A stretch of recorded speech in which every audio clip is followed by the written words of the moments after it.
श्रीमद्भागवत महापुराण की श्री देवादिदेव महादेव केदारेश्वर भगवान की जय।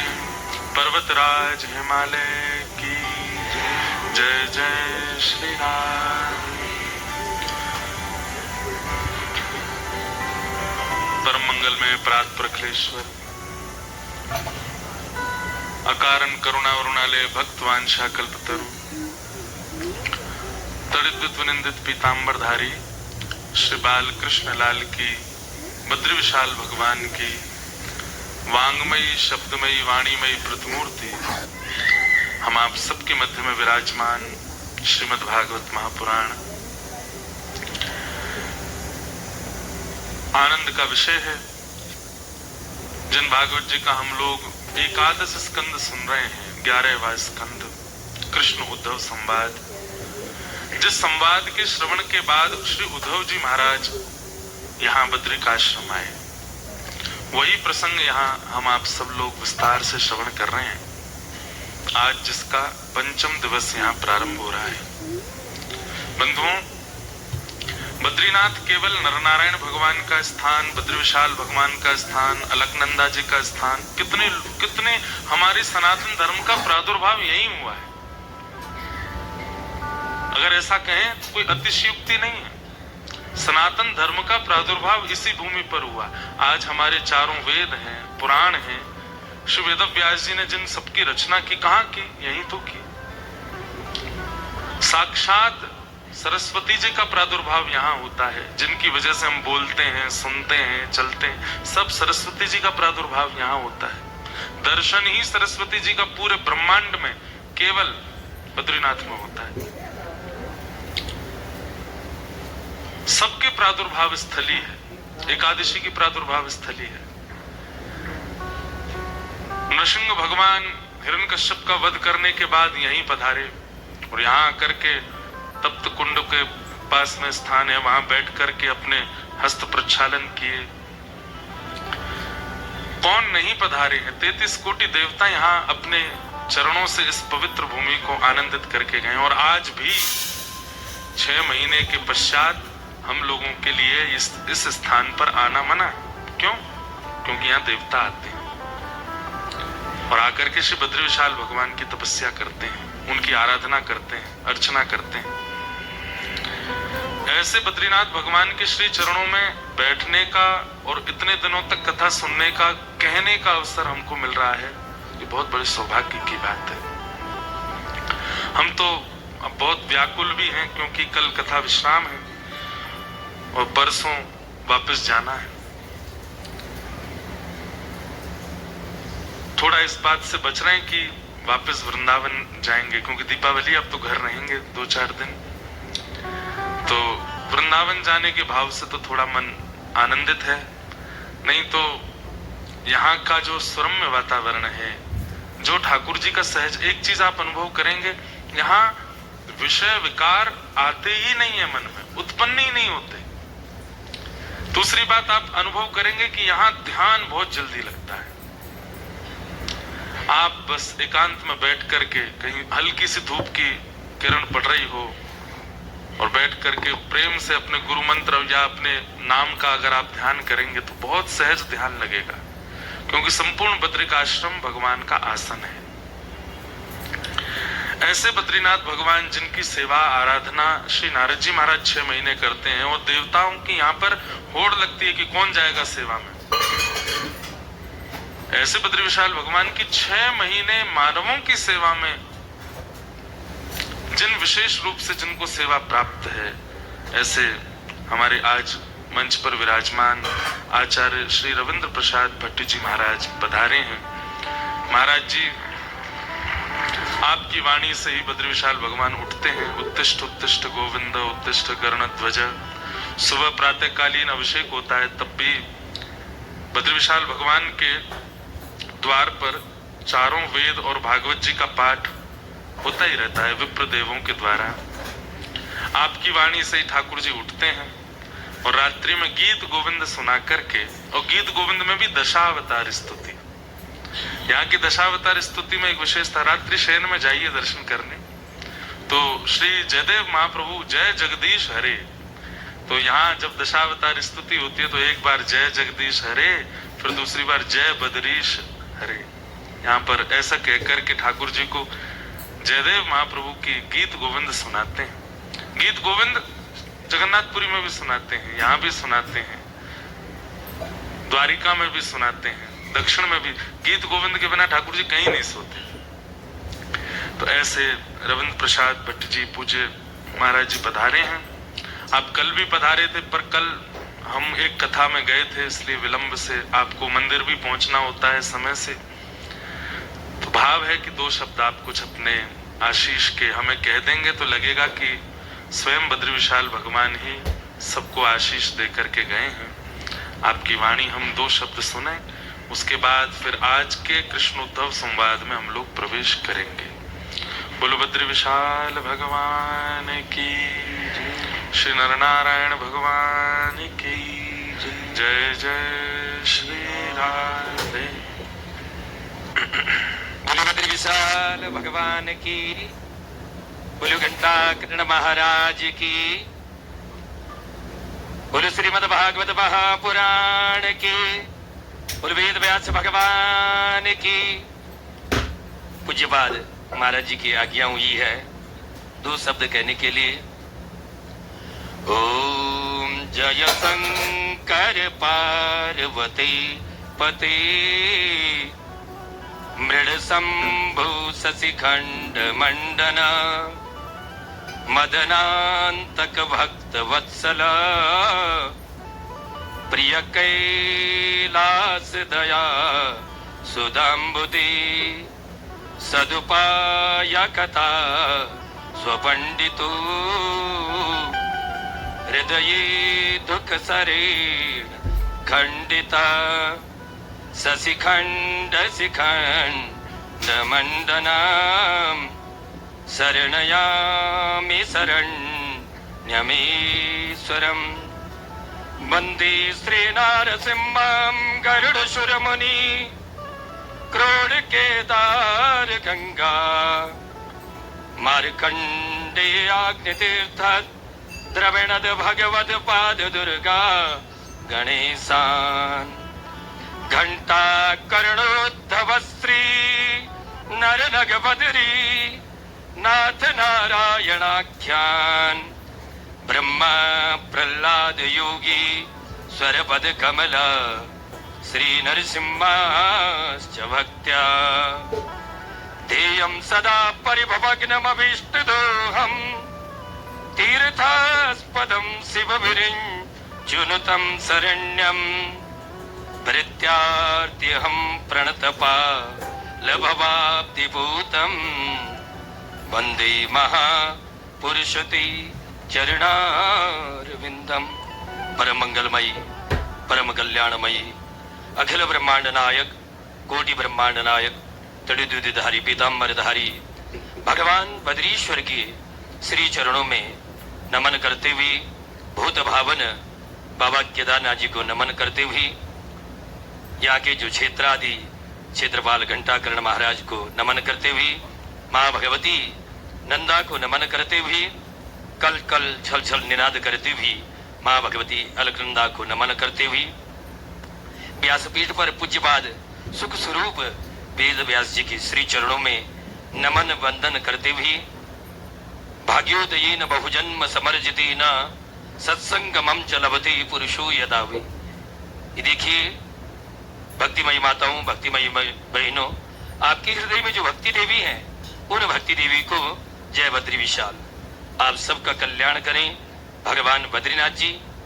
देखिए जब जन्म जन्मांतरों के पुण्य उदय होते हैं तब बद्रीनाथ जी का सानिध्य हमको प्राप्त होता है। और महाराज जी के श्रीमुख से आप कथा का श्रवण कर रहे हैं। व्यासोच्छिष्टम जगत सर्वम, ये भूमि पुराणों की भूमि है और जितना धर्म दिखता है भगवान के श्री चरणों से पूरा धर्म दिखता है। महाराज जी अविमुक्त दो क्षेत्र बताए गए हैं, एक काशी विश्वनाथ और एक बद्रिकाश्रम। स्कंद पुराण में आता है, नित्य प्रतिदिन एक श्लोक का हम वाचन करते हैं। प्रभाते बद्रिकारण्ये मध्याह्ने मणिकर्णिकाम भोजने तु जगन्नाथम शयने कृष्ण द्वारिकाम। गरुड़ जी ने इस बद्रिकाश्रम में 30,000 वर्षों तक कठिन तपस्या की है और कठिन तपस्या के फलस्वरूप भगवान के वाहन होने का सौभाग्य गरुड़ जी को प्राप्त हुआ है। देखिए, जो बद्रिकाश्रम का प्रभात काल का सेवन करता है उसके जीवन में सतो गुण की वृद्धि होती है। और भगवान बद्रीनाथ जी, भगवान नारायण परिक्रमा में 4 पैरों में 4 जगह विद्यमान होते हैं। प्रभात काल में अपने भक्तों को बद्रिकाश्रम में दर्शन देते हैं और मध्याह्न काल में मणिकर्णिका घाटों में जाते हैं और वहां अपने भक्तों को मुक्ति देते हैं। क्योंकि अभिमुक्त 2 ही क्षेत्र बताएंगे, एक काशी विश्वनाथ और एक बद्रिकाश्रम। और राम नाम तारक का मंत्र बाबा शंकर देते हैं। और भोजने तो जगन्नाथम, भोजन के लिए जगन्नाथ जी जाते हैं और वहां पर 56 प्रकार के भोगों का रसस्वादन करते हुए। और शयनी कृष्ण द्वारिका, शयन के लिए कृष्ण द्वारिका आते हैं भगवान। देखिए, आप सबके मनोरथ के लिए एक श्लोक का पाठ करो, आप सभी भक्तों का कल्याण हो। बद्रीनाथ विश्वात्मन विघ्नान्नाशय मे विभु, तव कृपा प्रसादेन भक्तिं वर्धतु मे सदा, आयुं वर्धतु मे सदा, कीर्तिं वर्धतु मे सदा, लक्ष्मीं वर्धतु मे सदा। महाराज जी के श्री चरणों में बारंबार कोटि कोटि नमन और भगवान बद्रविशाल जी को नमन करते हुए बोले बद्रविशाल भगवान की, बोले पूज्यपाद वेद व्यास भगवान की। नमः पार्वते पते हर हर महादेव।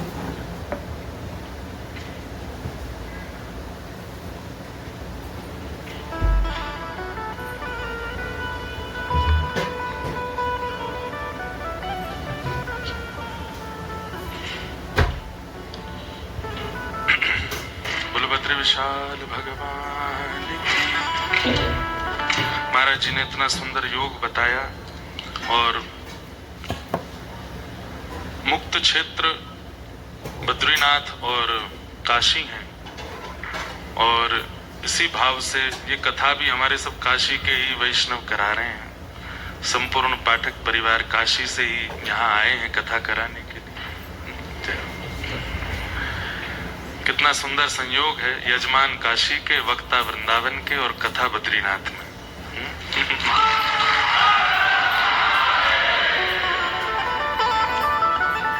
काशी से गंगा, वृंदावन से यमुना और बद्रीनाथ में सरस्वती, तीनों का संगम या तो प्रयाग में हुआ होगा या अब हो रहा है। आप सब काशी से आए हैं, नित्य ही आपके भीतर जो जल तत्व है, जो हमारे पाठक परिवार के सब लोग यहाँ बैठे हैं, आपके अंदर जो जल तत्व है वो गंगा ही है, क्योंकि आप नित्य उनका सेवन करते हैं। तो आप सब गंगा हैं। हम वृंदावन से आए हैं तो हम यमुना तत्व हमारे भीतर है।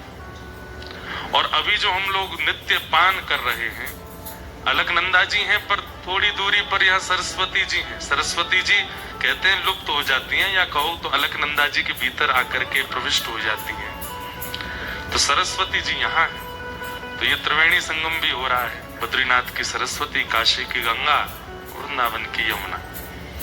सब भाव अपने आप प्रकट हो गए। खूब आनंद की बात है।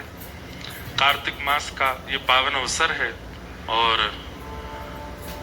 सौभाग्य है हमारा इतने आनंद के साथ। और इतने, सबसे बड़ी बात है कि बहुत ज्यादा भीड़ नहीं है बद्रीनाथ में, और ये बहुत सौभाग्य है। नहीं तो जब मई जून के महीने में आप यहाँ आएंगे, जिस काल में लोग आते ही तो बहुत भीड़ होती है, बहुत रश होता है। इतना कि मतलब जहां हम रुके हैं, बिल्कुल बद्रीनाथ जी का प्रारंभ जहां से होता वहां हम रुके हैं, और एक प्रकार से इसके बाद विश्राम ही है, यहाँ बद्रीनाथ पूरे होते हैं। इतना आने में भी इतना ट्रैफिक जाम होता है। मंदिर दर्शन करने के लिए 3-3 किलोमीटर की लाइन लगती है। ऐसी परिस्थिति में हमने एक बार बद्रीनाथ जी के कैसे दर्शन किए ये हम बता तो देते ही आपको, आप सब तो अपने ही हैं। जब हम पहली बार बद्रीनाथ आए थे तो पूज्य पिताजी महाराज की कथा थी, यहाँ कृष्ण प्रणामी आश्रम है वहां पर। तो माता जी भी आई थी, हमारे नाना जी भी आए थे, जिनसे हमारा इतना स्नेह इतना प्रेम, जिनकी कृपा से हम व्यासपीठ पर बैठे हैं। हमारे पिताजी, हमारे नाना जी और हमारे पूज्य पिताजी के गुरुदेव, इन तीनों की कृपा है। तो नाना जी भी थे, हमारी मझली बीच वाली बहन भी थी, 3 बड़ी बहनों में बीच वाली बहन भी थी, हमारे जीजा जी भी थे और छोटे से हम भी थे। 2010 या 11 की बात है, तब पहली बार ही आए थे। मुझसे पहले हमको लाया नहीं गया कि भाई सर्दी बहुत है, बच्चे हैं कहाँ जाएंगे, रोते तो हम बहुत थे। तो पहली बार तभी आए, उसके बाद से कम 10 बार आ चुके। तो बद्री विशाल भगवान के दर्शन को लिए गए तो 3 किलोमीटर लंबी लाइन। अब कैसे करें? पिताजी महाराज कथा कर रहे हैं, उनको तो पंडित जी आदि सब पहचानते थे, ले जाते थे अंदर। उस समय हम भी पैंट शर्ट ही पहनते थे, कोई जानकारी तो थी नहीं ऐसी। दूर दूर तक व्यासपीठ से कोई हमारा मेल नहीं था। तो कहें अब दर्शन कैसे हो? तो एक पीछे का एक गुप्त द्वार है, वहां से हम जैसे तैसे हाथ पांव जोड़ के भीतर घुस तो गए, लेकिन भीतर जाके भी अब कैसे जाऊं? तो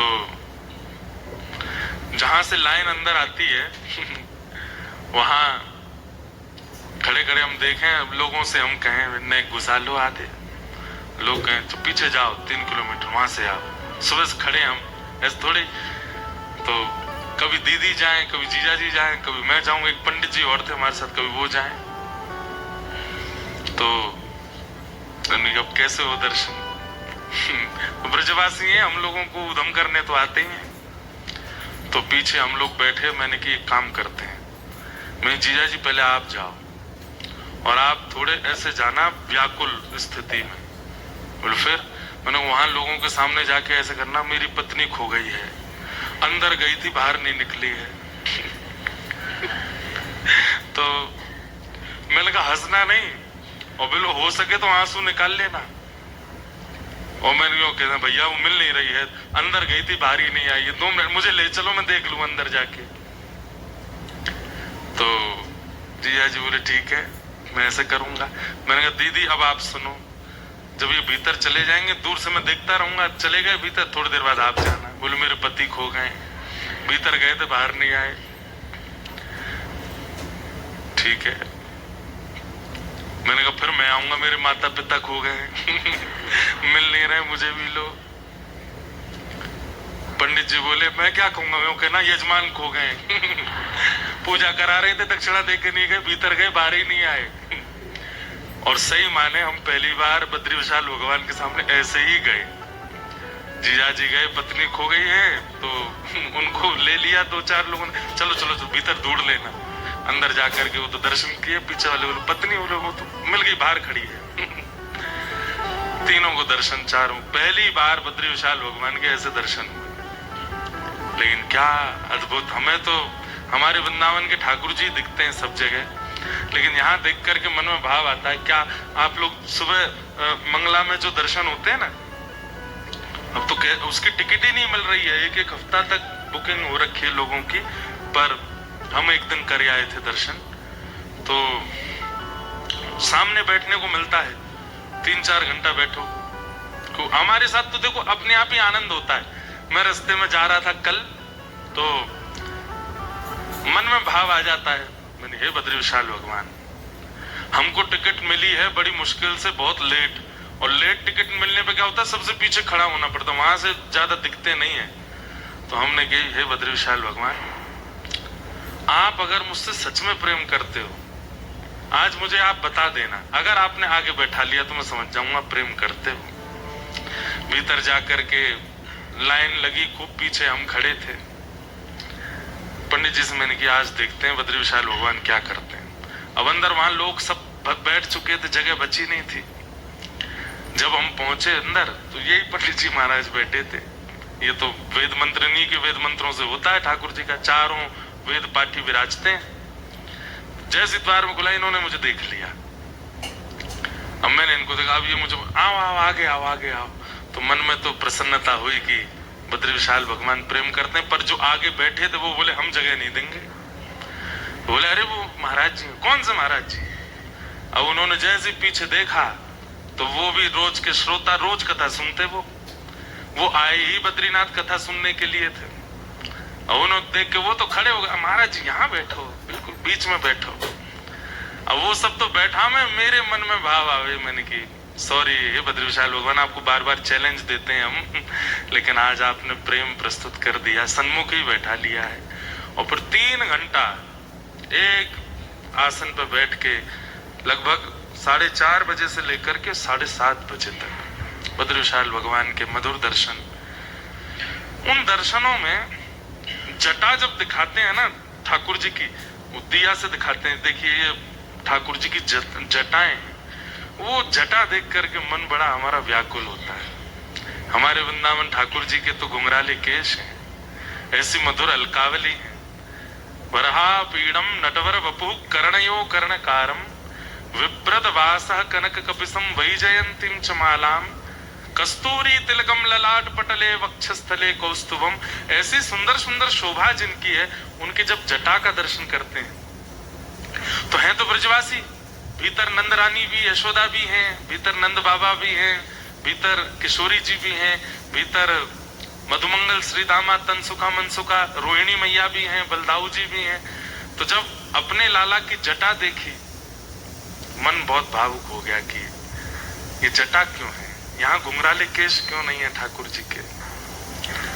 पर यह भी एक भाव है, कभी कभी लगता है कि ब्रजवासियों को इतना विरह दिया ना ठाकुर जी ने, तो ठाकुर जी भी कभी कभी जानबूझ करके ये सब लीला अपने आप को इतने श्रम में ले जाते हैं, इसी भाव से कि ब्रजवासियों को मैंने बहुत श्रम दिया है तो मैं भी जाकर के नेक्स्ट श्रम करूं।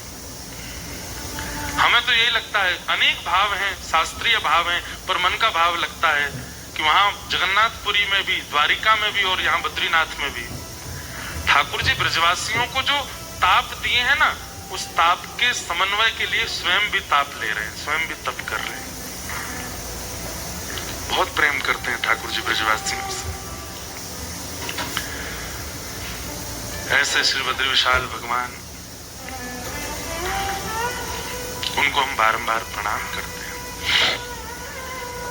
भगवान तप पूर्ण करके जा चुके थे यहां से, तब देवताओं ने प्रार्थना की, बोले नाथ आपके उस तप स्वरूप को यहाँ विराजमान होना चाहिए ताकि कालांतर में भी लोग आपका दर्शन कर सकें, और ठीक उसी स्थान पर विराजमान होना चाहिए जहां आप बैठे थे। तब भगवान बोले अब हमको अपना प्रचार प्रसार इतना नहीं करना है। तब सारे देवता गए महादेव के पास, महादेव से जाके बोले आप कोई योजना बनाइए जहां भगवान ने ऐसी लीला, यहाँ ठाकुर जी बाल लीला भी किए हैं बद्रीनाथ में, पहले एक दिन सुनाई थी ना मैंने, छोटे से लाला बन के आए, पार्वती जी के मन को भागे और पार्वती जी ने जाके गर्भगृह में विराजमान, वो बाल लीला जहां हुई वो स्थान भी है। चरण पादुका पर जब आप जाएंगे चरण पहाड़ी पर, तो ऊपर नहीं जाना, वहीं नीचे ही आगे जाएंगे तो वहां जहां ऋषि गंगा, चरण पहाड़ी से जो गंगा आ रही है वो ऋषि गंगा है, ऋषि गंगा पार करते उस तरफ वहां ठाकुर जी की बाल लीला स्थली भी है, जहां ठाकुर जी ने बाल लीला की पार्वती जी के साथ। हम तो बहुत सूक्ष्म सुनाते हैं, पर उसका विस्तृत भी है, खूब लीला की। पार्वती जी को नंदरानी यशोदा और कौशल्या मैया जैसा सुख दिया ठाकुर जी ने यहाँ पर, क्योंकि ये क्षेत्र तो केदारनाथ भगवान का ही है। ठाकुर जी तो हट करके जबरदस्ती बैठ गए यहाँ पर। तो सब देवता बोले कि यहाँ आपका एक स्वरूप विराजमान हो जिसकी हम भी आराधना करें और कालांतर में संसार के लोग भी दर्शन करके उससे धन्य हो, कृतार्थ हो। भगवान बोले अब हम तो नहीं करेंगे कुछ, आप लोग योजना बनाओ। तो देवता महादेव के पास गए। महादेव बोले ऐसे नहीं करेंगे कि कुछ भी बस स्थान प्रकट कर दिया, प्रामाणिक रूप से एक आचार्य रूप धारण करके हम आएंगे और तब यहाँ बद्री विशाल भगवान को स्थापित करेंगे। तब शंकरम शंकराचार्यम, वही शंकर वही शिव आद्य गुरु शंकराचार्य के रूप में प्रकट हुए और आद्य गुरु शंकराचार्य के रूप में दक्षिण में प्रकट होकर के 11 वर्ष की उम्र में, 11 वर्ष की आयु में वेद वेदांतों के प्रमाणों के अनुसार खोजते हुए बद्रीनाथ आए। और यहाँ आकर के तप्त कुंड के पास में, तप्त कुंड में ही स्थान है या बगल में कोई स्थान है, वहां कुंड से ठाकुर जी के श्री विग्रह को, जो तप की मुद्रा में ठाकुर जी बैठे हैं, दोनों भुजाएं ऐसे हैं, जटाएं हैं, मुखमंडल का दर्शन प्रकट रूप से नहीं है। उसमें भी शंकराचार्य भगवान कहते हैं कि भगवान की सामान्य लीला में मुख दर्शन इतना आकर्षक होता है कि व्यक्ति बावला हो जाता है देख के। तो तब का दर्शन अगर आप कर लेंगे तो मृत्यु ही हो जाएगी। इसलिए ठाकुर जी को मुखमंडल का प्रकट दर्शन नहीं होता है, श्री विग्रह दिखता है बस। सुबह सुबह उसका दर्शन होता है, कैसी भुजाएं हैं, कैसे चरण हैं, कैसी जटाएं हैं, कैसा वक्ष है। तब आद्य गुरु शंकराचार्य भगवान ने यहाँ पर ठाकुर जी को विराजमान किया और विराजमान करके फिर ज्योतिर्मठ, जोशी मठ, वहां पर अपना मठ स्थापित करके पूरे विश्व को बद्रीनाथ और यहाँ के विषय में बताया। तो यहाँ पर महादेव ने ही स्थापना की है सुभद्र विशाल भगवान की, शंकराचार्य भगवान के रूप में। ऐसे अद्भुत बद्रिकाश्रम को हम प्रणाम करते हैं। हमें यहाँ रहने, कथा सुनने का अवसर 7-6 दिन तक के लिए मिला, ठाकुर जी की बहुत बड़ी कृपा है। उद्धव कृष्ण संवाद के मधुर प्रसंग में हम लोग प्रवेश करते हैं। भगवान उद्धव के प्रश्नों का उत्तर देते हुए भिक्षुक गीत सुनाते हैं। कल हम लोग सुन रहे थे। और भिक्षुक गीत में एक श्लोक में जो भिक्षुक कहते हैं क्या, नायम जनों में सुख दुख हेतु न देवतात्मा ग्रह कर्म काला मनः परम कारण मामनन्ति संसार चक्रे परिवर्तयेत्। कितनी सुंदर बात है। व्यक्ति को जब आत्मबोध होता है ना, तो आत्मबोध में संसार जो है वो स्पष्ट होने लग जाता है। जब तक संसार स्पष्ट नहीं है तब तक आप ये समझ लीजिए कि आप संसारी ही हैं। जैसे स्पष्टीकरण होने लगता है संसार का स्पष्टीकरण 2 तरीके से होता है। भगवान कहते हैं उद्धव से, कैसे? या तो उद्धव ठोकर खाकर के संसार का स्पष्टीकरण होता है जैसे भिक्षुक को हुआ है, या फिर अपने कम आयु में ही, युवावस्था में ही किसी सत्संग से जुड़ जाने से संसार का स्पष्टीकरण होने लगता है। 2 रूपों में ही संसार स्पष्ट होता है और संसार का स्पष्ट होना बहुत जरूरी है अपने कल्याण के लिए। नहीं तो ये संसार कैसे कैसे मोड़, कैसी कैसी व्यवस्था अवस्था प्रकट कर दे आपके मेरे जीवन में, हम क्या जाने। तो आज भिक्षुक का संसार स्पष्ट हो गया। कैसे स्पष्ट हुआ? वो कहते हैं कि मुझे कोई व्यक्ति दुखी नहीं कर सकता। जो स्वयं दुखी है वो मुझे दुखी कैसे करेगा? संसार का हर व्यक्ति दुखी है, कोई व्यक्ति दुखी नहीं करता। ना कोई देवता मुझे दुखी करता है, ना कोई ग्रह मुझे दुखी करता है, ना मेरे कर्म मुझे दुखी कर रहे हैं, ना कोई काल मुझे दुखी कर रहा है। और दुख होने का कारण क्या है? मनः परम कारण माम अनंति। मन वास्तव में सर्वम आत्मवशः सुखम, सर्वम परवशः दुखम। दुख और सुख ये हम निश्चित करते हैं, किसी व्यक्ति के करने से नहीं होता। सोचिए, आपको कोई डांट दे तो आपको बुरा लगता है, लेकिन जिससे आप बहुत प्रेम करते हो, जिससे आपका बहुत प्रेम है, प्रीति है, डांट क्या मार तक आ जाए तो भी आपको बुरा नहीं है। तुम चाहे जैसे रखो, हमको तुमसे प्रेम है, तुम्हारी किसी भी क्रिया से हमको बुरा नहीं लगेगा। कई बार हम लोग किसी के घर जाते हैं और सामने वाला हमसे पानी की भी ना पूछे तो हम मुंह फुला के बैठ जाते हैं। बताओ, हमसे पानी भी नहीं पूछा, लेकिन कोई अत्यंत प्रेमी, अत्यंत जिसके प्रति हमारा सुहृद है, अत्यंत भाव है, अत्यंत समर्पित है, वो व्यक्ति अगर हमसे पानी की ना पूछे तो हमको बुरा नहीं लगता। वही एक क्रिया किसी अन्य के यहां हो जाए तो बुरा लगता है, और जिससे आपका बहुत स्नेह उसके यहां हो जाए तो बुरा नहीं लगता। क्यों? हमारे मन ने निश्चित कर लिया है इसकी इस क्रिया से मुझे बुरा लगेगा, इसकी इस क्रिया से मुझे अच्छा लगेगा।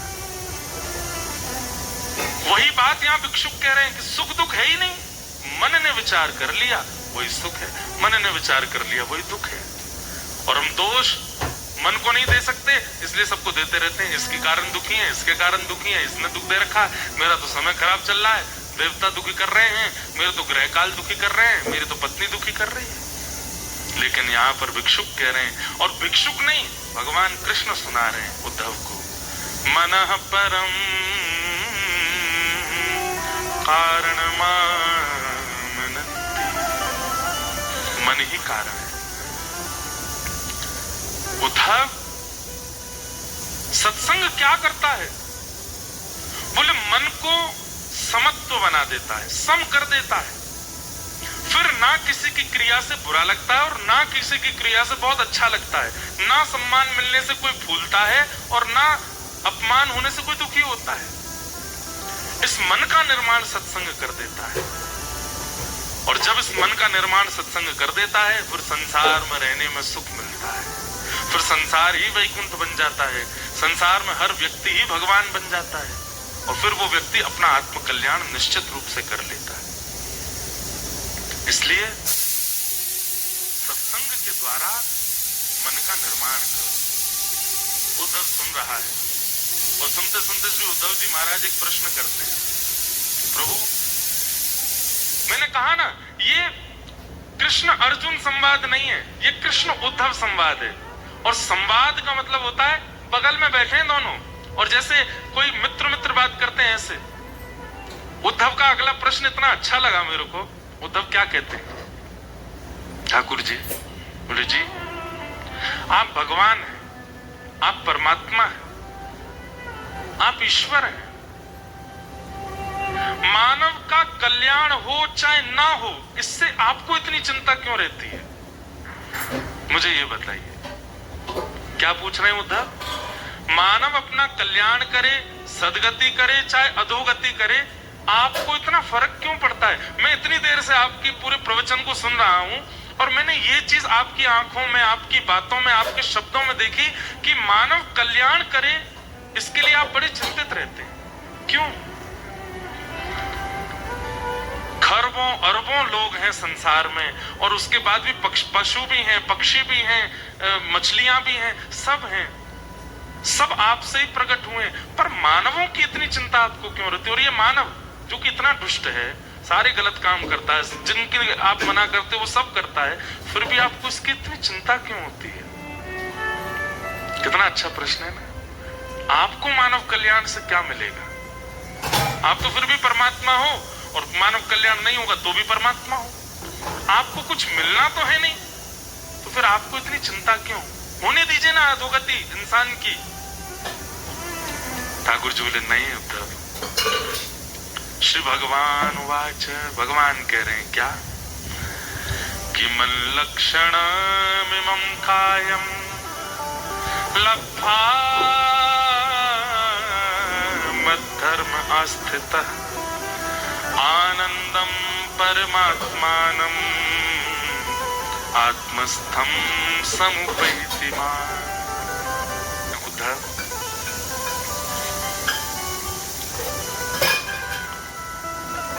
मैं बहुत प्रेम करता हूं मानवों से। मैंने बनाई पूरी संसार है, पूरी सृष्टि बनी है, पर ये मानव, इससे मेरे को इतनी रुचि क्यों है पता है? क्योंकि मैंने इसको अपने जैसा बनाया है। मन लक्षणम मिमम, मेरे जैसे लक्षण है इसके अंदर। कौन कौन से लक्षण है ठाकुर जी में? ठाकुर जी कह रहे हैं, जैसे आप लोगों ने शायद अनुभव किया हो, कई लोगों को शायद पता भी होगा, मैं लिख के भी लाया, जैसे भगवान शंख चक्र धारण करते हैं, हमारे शरीर की कई रेखाओं में भी कहीं कहीं शंख चक्र अंकित होता है, और रेखाओं में अंकित ना हो कई लोगों के सिर के इधर भाव में कहीं किसी के चक्र का निर्माण होता है, कहीं किसी के शंख का निर्माण होता है। तो जिस प्रकार ठाकुर जी शंख चक्र युक्त हैं, मानव की भी शंख चक्र उसके अंग पर होते हैं। इससे ये बात प्रमाणित होती है, जैसे चित्रकार चित्र बना करके नीचे अपना नाम लिख देता है या अपनी कोई डिजाइन बना देता है कि ये मेरा है, ऐसे भगवान के लक्षणों से युक्त हैं हम। तो शारीरिक लक्षण शंख चक्र जैसे ठाकुर जी के, वैसे हमारे। दूसरे नेत्र है, नासिका है, मुख है, कान है। भगवान कहते हैं बना पूरी संसार है, पर मानवों के नेत्र, कान, आंख, नाक क्यों है? जो प्रिय होता है उसको ही तो अपने जैसा बनाया जाता है। मैंने अपने जैसा बनाया। अब बात करो तुम स्वभाव की, तो मेरा स्वभाव कैसा है? शांताकारम, मैं शांत रहता हूं। मानव का भी स्वभाव शांत है। किसी भी व्यक्ति को हल्ला प्रिय नहीं होता, किसी भी मानव को बहुत शोर प्रिय नहीं होता। चाहे शोरों में रहने वाले मानव भी हों, वो भी लौट करके एक दिन शांति को प्राप्त करना चाहते हैं। एक बात बताएं, गीता में भगवान कहते हैं व्यक्ति सुख के लिए भाग रहा है, लेकिन ये गलत है। सुख उसका डेस्टिनेशन नहीं है, तो शांति है। सुख क्या है? बहुत बड़ा घर बन जाए सुख है, बहुत बड़ी गाड़ी मिल जाए सुख है, अपना हवाई जहाज हो जाए सुख है, अपना हेलीकॉप्टर हो जाए सुख है, सुंदर पत्नी हो जाए सुख है, सुंदर बच्चे हो जाए सुख है। लेकिन जिन लोगों के पास ये सारी चीजें वो सुखी हैं ना। सुख डेस्टिनेशन है ही नहीं हमारी, सुख गंतव्य है ही नहीं हमारा। हमारा गंतव्य शांति है। और सुख की प्राप्ति कब होती है? जब बहुत चीजें जीवन में आ जाएं, तब सुख मिलता है। बहुत साधन इकट्ठे करने से सुख की प्राप्ति होती है, पर शांति, शांति त्याग से होती है। दोनों उल्टे हैं। हम चाहते कुछ शांति जैसा ही है, पर शांति नहीं चाह रहे हैं, हम सुख की कामना कर रहे, इसीलिए तो बढ़ाते जा रहे हैं। जीवन में भार, इसका भी, उसका भी, ये भी, वो भी, ऐसा भी, वैसा भी। भगवान कह रहे हैं शांति हमारा गंतव्य है। और शांति की प्राप्ति कैसे होती है? बोले त्यागात शांति अनंतरम। त्याग से शांति मिलती है। तो भगवान कह रहे हैं मन लक्षणाम इमं कायम लब्ध्वा मद्धर्म अस्थित। वो मेरे लक्षणों से युक्त है उद्धव, उसका कल्याण जब नहीं होता। भगवान कहते हैं सबसे ज्यादा कष्ट मुझे होता है जब संसार के अरबों खरबों जीवों में भी एक व्यक्ति अपना कल्याण नहीं कर पाता। मुझे बहुत पीड़ा होती है। लेकिन जब मानव अपने कल्याण के मार्ग पर निकलता है, सिर पर उर्दपुंड धारण करता है, मेरी कथाएं श्रवण करता है, मेरे धाम आता है, पवित्र नदियों में स्नान करता है, अपने विकार और अपने विचारों को शुद्ध करने का प्रयास करता है। उद्धव, मुझे भोग प्रिय नहीं लगता, मुझे वस्त्र प्रिय नहीं लगता, मुझे मालाएं प्रिय नहीं लगती, मुझे आरती प्रिय नहीं लगती। लेकिन एक व्यक्ति जब सद्मार्ग पर चलता है, मेरा नृत्य करने का मन होता है, मैं बहुत प्रसन्न होता हूं। क्यों? मुझे लगता अब ये मेरे पास आएगा, अब ये मुझे प्राप्त कर लेगा। अरे वो मेरा साथी है। साथी कैसे? ध्यान से सुनिए बंधु, जिन माताओं को जाना हो वो पीछे ही बैठ जाया करो। बीच में उठते हैं तो फिर बीच वाले लोगों को दिक्कत होती है। अभी भी जिनको पहले निकलना हो ना, वो पीछे ही बैठ जाना, बीच में नहीं उठना। क्योंकि हम पूरी दशा देख लेते हैं, उद्धव कृष्ण बैठे हैं और बीच में एक माता जी सौल उड़ाती हुई निकलती हैं, तो फिर लगती है कि ऐसे सौल डाली ठाकुर जी के मुंह पे पड़ी। ठाकुर जी इतना सुंदर संवाद सुना रहे हैं, सुन के जाओ। संवाद क्या सुने? यहाँ पे साक्षात बैठे हैं उद्धव और कृष्ण, उनको देख लेंगे, उससे कुछ नहीं होगा। उद्धव कृष्ण को देखो बाद में, पहले उनकी बातें तो सुनो। इतना अच्छा विषय। ठाकुर जी कहते हैं उद्धव, जीवात्मा और परमात्मा, ध्यान से सुनिएगा, जीवात्मा और परमात्मा ये दोनों एक ही घोंसले के दो पक्षी हैं। एक ही घोंसले के दो पक्षी हैं। कौन? जीवात्मा और परमात्मा। क्या होता है एक दिन? बोले जीवात्मा रूपी जो पक्षी है अपने घोंसले से एक दिन नीचे देखता है, और नीचे जब सृष्टि को देखता है तब वो परमात्मा से कहता है, अरे सुनो सुनो सुनो मित्र, मैंने कुछ अच्छा देखा। बोले क्या देखा? देखो कितने अच्छे पहाड़ हैं, कितनी अच्छी नदियां हैं, कितने अच्छे शहर हैं, कितने अच्छे बगीचे हैं, कितने अच्छे मैदान हैं। और फिर वो प्रकृति को दिखाते दिखाते जब प्रकृति का नाश करने वाले मानव की ओर जाता है, देखो ना ये कितना अच्छा आदमी है, इसके संबंध पत्नी से कितना प्रेम करता है, बच्चों से कितना प्रीति करता है, बुआ फूफा ये सारे संबंध देखने के बाद में वो जीवात्मा रूपी पक्षी जो है मचलने लगता है। परमात्मा रूपी पक्षी उसके सिर पर हाथ धरता है, बोले दूर से ही अच्छा लग रहा है, भीतर से अच्छा नहीं है ये सब। जीवात्मा कहता है नहीं नहीं नहीं, ये तो बहुत अच्छा है, सुनो मैं जाऊं। परमात्मा रूपी पक्षी कहता है नहीं, यहां जाओगे तो इन्हीं के जैसे हो जाओगे और फिर तुम मुझे भूल जाओगे, मुझसे दूर हो जाओगे। तब जीवात्मा कहता है तुमसे दूर कैसे चला जाऊंगा मैं और तुम्हें कैसे भूल जाऊंगा, तुम तो मेरे साथी हो, मैं जाऊंगा थोड़ी देर घूम के फिर आ जाऊंगा।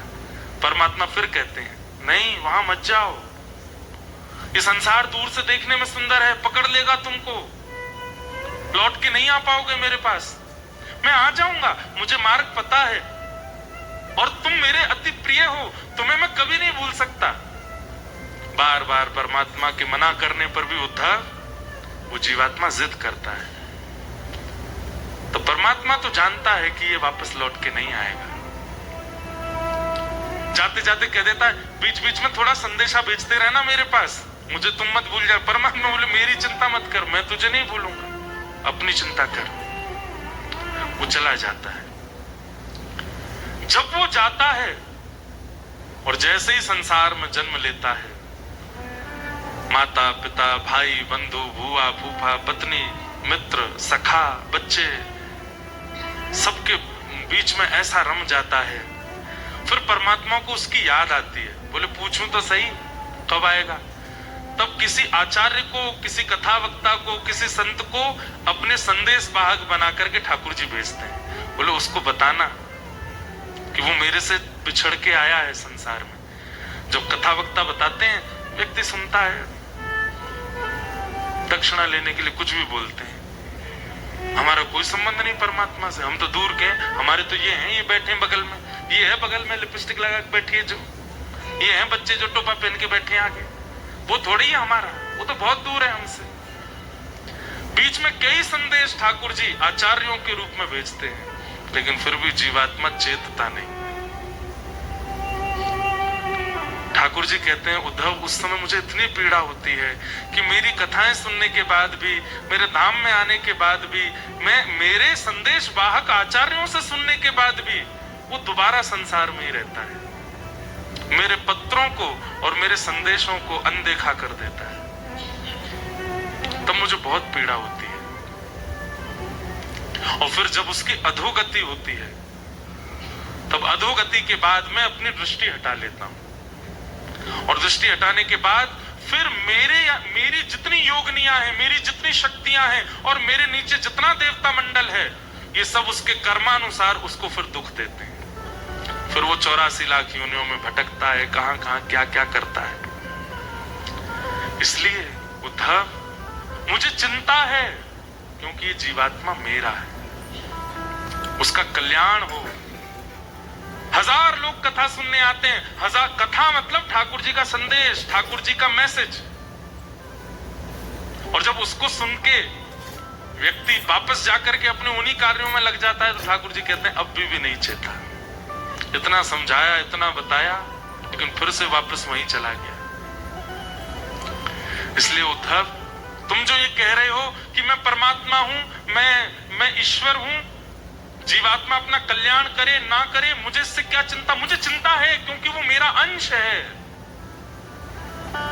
जिस प्रकार एक पुत्र पिता को पुत्र की चिंता होती है, जिस प्रकार एक मां को अपने पुत्र की, मुझे भी चिंता होती है प्रत्येक जीवात्मा की, कि वो अपना कल्याण करे। वो कैसे भी करे, उसका कल्याण क्या है, मुझे प्राप्त कर ले बस, और वो मुझे प्राप्त नहीं कर पाता तो उससे मुझे बहुत पीड़ा होती है। बंधुओं, ठाकुर जी के लक्षणों से युक्त हैं हम। संसार विकार युक्त है। ये संसार क्या करता है, उन लक्षणों को नष्ट करने का प्रयास करता है जो ठाकुर जी से मिले हैं हमें। सबसे बड़ा लक्षण हमारे अंदर क्या है, प्रेम। ठाकुर जी के अंदर भी वही लक्षण है प्रेम का, और हमारे अंदर भी वही लक्षण है प्रेम का। लेकिन उस प्रेम लक्षण से हम बिल्कुल परे हो जाते हैं। उद्धव कहता है, प्रभु तो फिर मानव कल्याण में सबसे बड़ी बाधा क्या है, ये बताइए। अब तो मैंने ये पूछ लिया कि आपको चिंता क्यों होती है कि मानव अपना कल्याण करे, आपको उससे सुख मिलता है क्योंकि वो आपका है, लेकिन मानव के कल्याण में सबसे बड़ी बाधा क्या है? मुझे पता है काम बाधा है, क्रोध बाधा है, दोष, ये सारे दोष बाधा बनते हैं, पर मैं आपसे पूछना चाहता हूं, इस संसार में मानव कल्याण में सबसे बड़ी बाधा क्या है, जिससे वो अपने कल्याण से वंचित हो जाता है? तो भगवान कहते हैं, संगम न कुर्यात् सताम शिष्णोदर तृपाम क्वचित। अगर व्यक्ति सत्संग नहीं करता है और कुसंग में पड़ जाता है, दूषित व्यक्ति को देख करके दूषित विचारधारा रखने वाले व्यक्ति से प्रभावित होता है और प्रभावित होकर के मन में विचार करता है, काश मैं भी ऐसा बन जाऊं, ये सबसे बड़ा उसका दोष है, जिससे वो मेरी प्राप्ति से बहुत दूर चला जाता है। समझ में आई बात? कुसंग और कुनीति से रहने वाले लोगों के प्रति आकर्षण बढ़ना हमारा। आजकल क्या होता है, सोशल मीडिया के द्वारा आदि आदि इतने साधन है, उनके द्वारा हम उनके प्रति आकृष्ट होते हैं जो थोड़े विचारों में सनातनी नहीं है, जो विचारों में दूषित क्रिया करते हैं, थोड़ा अलग तरीके का भाव व्यवहार रखते हैं, हम उनसे आकर्षित हो जाते हैं और उनसे आकर्षित होकर उन्हीं की तरह रहने लगते हैं, जिसके कारण भगवान कहते हैं मानव अपने कल्याण से सबसे ज्यादा वंचित हो जाता है। बड़े बड़े शहरों में आजकल युवा बिना विवाह के ही जिनसे प्रेम है उनके साथ रहने लगते हैं। अब ये कहां से शुरू हुआ? किसी से प्रभावित हो गए, वेस्टर्न कल्चर से प्रभावित होकर के अब वो आज भी करने लगे। उस पर हमारे वृंदावन के एक संत ने कह दिया तो कितने लोग उनके पीछे पड़ गए, कितने लोगों ने उनके बारे में गलत सलत कहना शुरू कर दिया।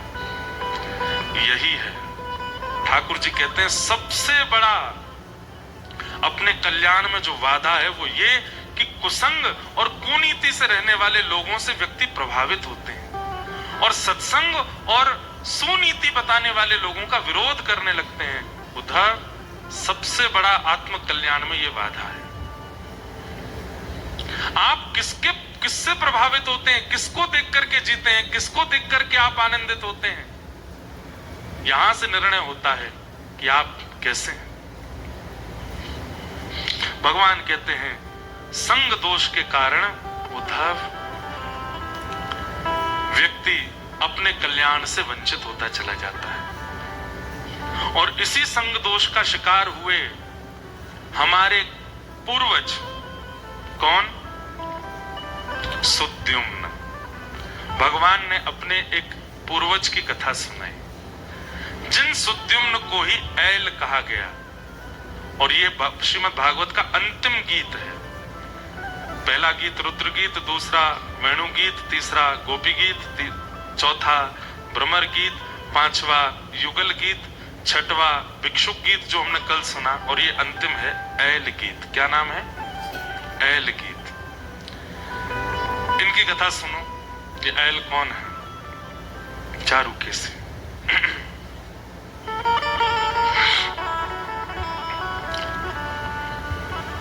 सूर्य वंश में एक राजा हुए, उनका नाम था सत्यव्रत। भगवान कृष्ण सुना रहे हैं उद्धव को, संग से क्या प्रभाव पड़ता है हमारे जीवन पर।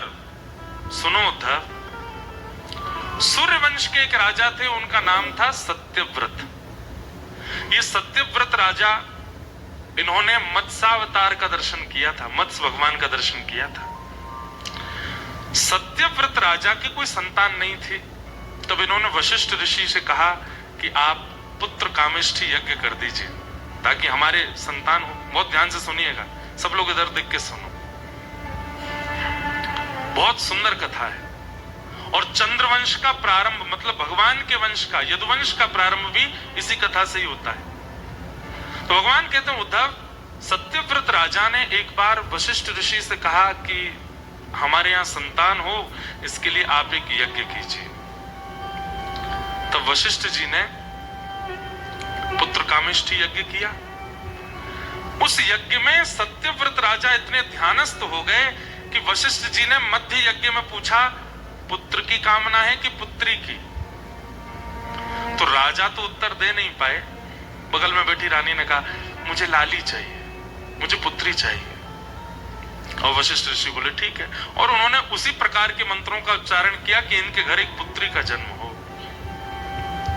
यज्ञ समाप्त हुआ, राजा का ध्यान खुला। उन्हें तो पता ही नहीं था कि यज्ञ के बीच में पत्नी ने पुत्री की कामना की है। वे तो यही विचार करके बैठे थे कि पुत्र होगा। कुछ महीने बीत जाने के बाद जब रानी के गर्भ से पुत्री ने जन्म लिया तो राजा दुखी नहीं हुए, लेकिन मन में सोचने लगे, जब पुत्र कामेष्ठी यज्ञ कराया था और ये कहकर के कराया था कि वंशवर्धन हो, तो फिर पुत्री क्यों हुई? उस पुत्री का नाम रखा गया इला। क्या नाम रखा? इला। वशिष्ठ ऋषि आए आशीष देने, भाई संतान हुई है। खूब आशीर्वाद दिया, खूब सब कुछ। राजा ने बैठ करके बड़े संकोच में चरणों में प्रणाम करते हुए कहा, ऋषिवर आप अगर क्रोधित ना हो तो एक बात पूछूं? बोले पूछिए। हमारे यहाँ यज्ञ हुआ था और यज्ञ में मैंने पुत्र की कामना रखी थी, पुत्री क्यों? मुझे पुत्री से कोई दोष नहीं, बहुत सुखी हूं मैं कि मैं एक पुत्री का पिता बनाऊं, कन्यादान का मुझे अवसर मिलेगा, पर मैं एक पुत्र पहले चाहता था। वशिष्ठ ऋषि बोले, इसमें मेरा कोई दोष नहीं है। मैंने बीच यज्ञ में तुम्हारी पत्नी से पूछा था। विराजो भैया, विराज जाओ, बैठ जाओ।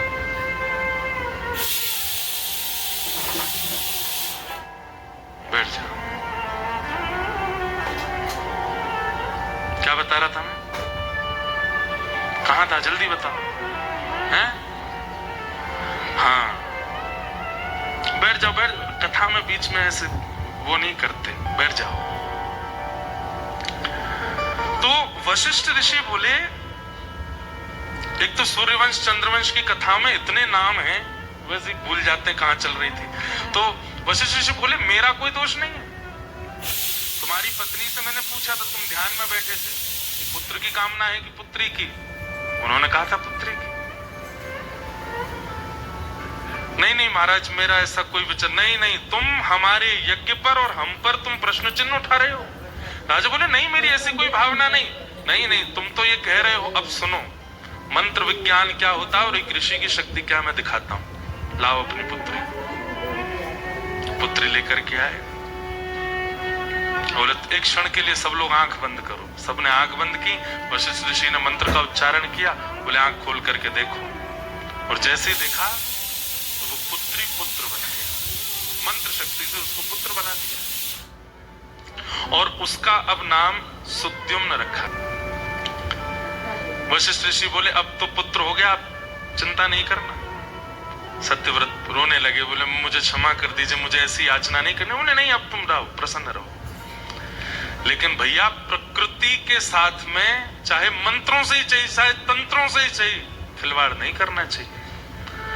प्रकृति जो दे दे उसको वैसे स्वीकार करो, क्योंकि आपको क्या पता है कि आपके कौन से कर्म का फल आपको मिल रहा है। मैं ये बात लोगों से कहा करता हूं कि भाई, जीवन में कष्ट आवे, सिंपल भगवान का नाम उच्चारण करो, भगवान से प्रार्थना करो, हे नाथ, आपको जो उचित लगता हो हमारे जीवन के लिए वो करिए। बहुत ज्यादा हाथ पांव मत मारा कीजिए। कभी वहां चले गए, वहां झाड़ फूंक करवाया है, फिर इन पे ये करवा दिया, वहां जाकर के ये करा दिया, उधर नारियल बांध दिया है, इधर से ये भी कर दिया, वहां पे और भी कुछ करा दिया। ऐसी जगहों को ढूंढते रहना जहां से अपने जीवन में आने वाले कष्टों से निवृत्त हो जाते हो, नहीं करना चाहिए। उससे क्या होता है पता है? जो वेग आया था, पानी में वेग आया और वेग के साथ में कुछ मिट्टी आई, अब आपने उसको रोक दिया, तो क्या होता है? जैसे ही रोका तो पीछे का जो वेग आ रहा है पानी का, वो भी मटमैला होता चला जाएगा। थोड़ी देर के लिए मिट्टी रुक तो गई, परंतु जब वेग का बांध खुलेगा तब क्या होगा? तबाही मचाएगा। आज मेरे जीवन में कोई कष्ट आना है, मान लो मुझे यहां से उतरते हुए गिरना है, मान लो, गिरूंगा तो नहीं, मान लो गिरना है, और मैंने ऐसी योजना बनाई, नहीं नहीं लिफ्ट लगाओ, ऐसे स्लाइडिंग लगाओ कि फिसल के जाऊं, अब मेरा गिरना रह गया। अब वो गिरना क्या होगा कि वो जो बचा है ना, जो अभी बस तनिक होना था, अब वो रुक के अगली बार जब आएगा तो और विशाल बन के आएगा, और आगे जब वो आएगा तब आप उसको सह नहीं पाओगे। इसलिए प्रकृति जो दे, चाहे वो कष्ट ही क्यों ना हो, उसको उस समय स्वीकार करना चाहिए। ज्यादा हाथ पैर नहीं बांधने चाहिए, ठाकुर जी से सीधी सरल प्रार्थना करनी चाहिए और अपने कर्मों के प्रति, कर्तव्यों के प्रति निष्ठा रख के करते रहना चाहिए, कुछ ना कुछ, बस वो कर्म करके उससे निवृत्त होइए। इस प्रकार के मेरे से बोलना नहीं आ रहा है, इस प्रकार की क्रियाएं करके मत निकलने का प्रयास कीजिए, क्योंकि उतनी देर के लिए तो वो कष्ट रुक जाएगा, लेकिन जब वो दोबारा आएगा, आएगा जरूर, जब वो दोबारा आएगा तब सह नहीं पाओगे। वही हुआ, सत्यव्रत राजा ने अपनी पुत्री को पुत्र बनवा दिया, प्रकृति ने पुत्र दिया है, अब तुम उसको पुत्र बनवाओगे, तो नाम पड़ गया उसका सत्यम।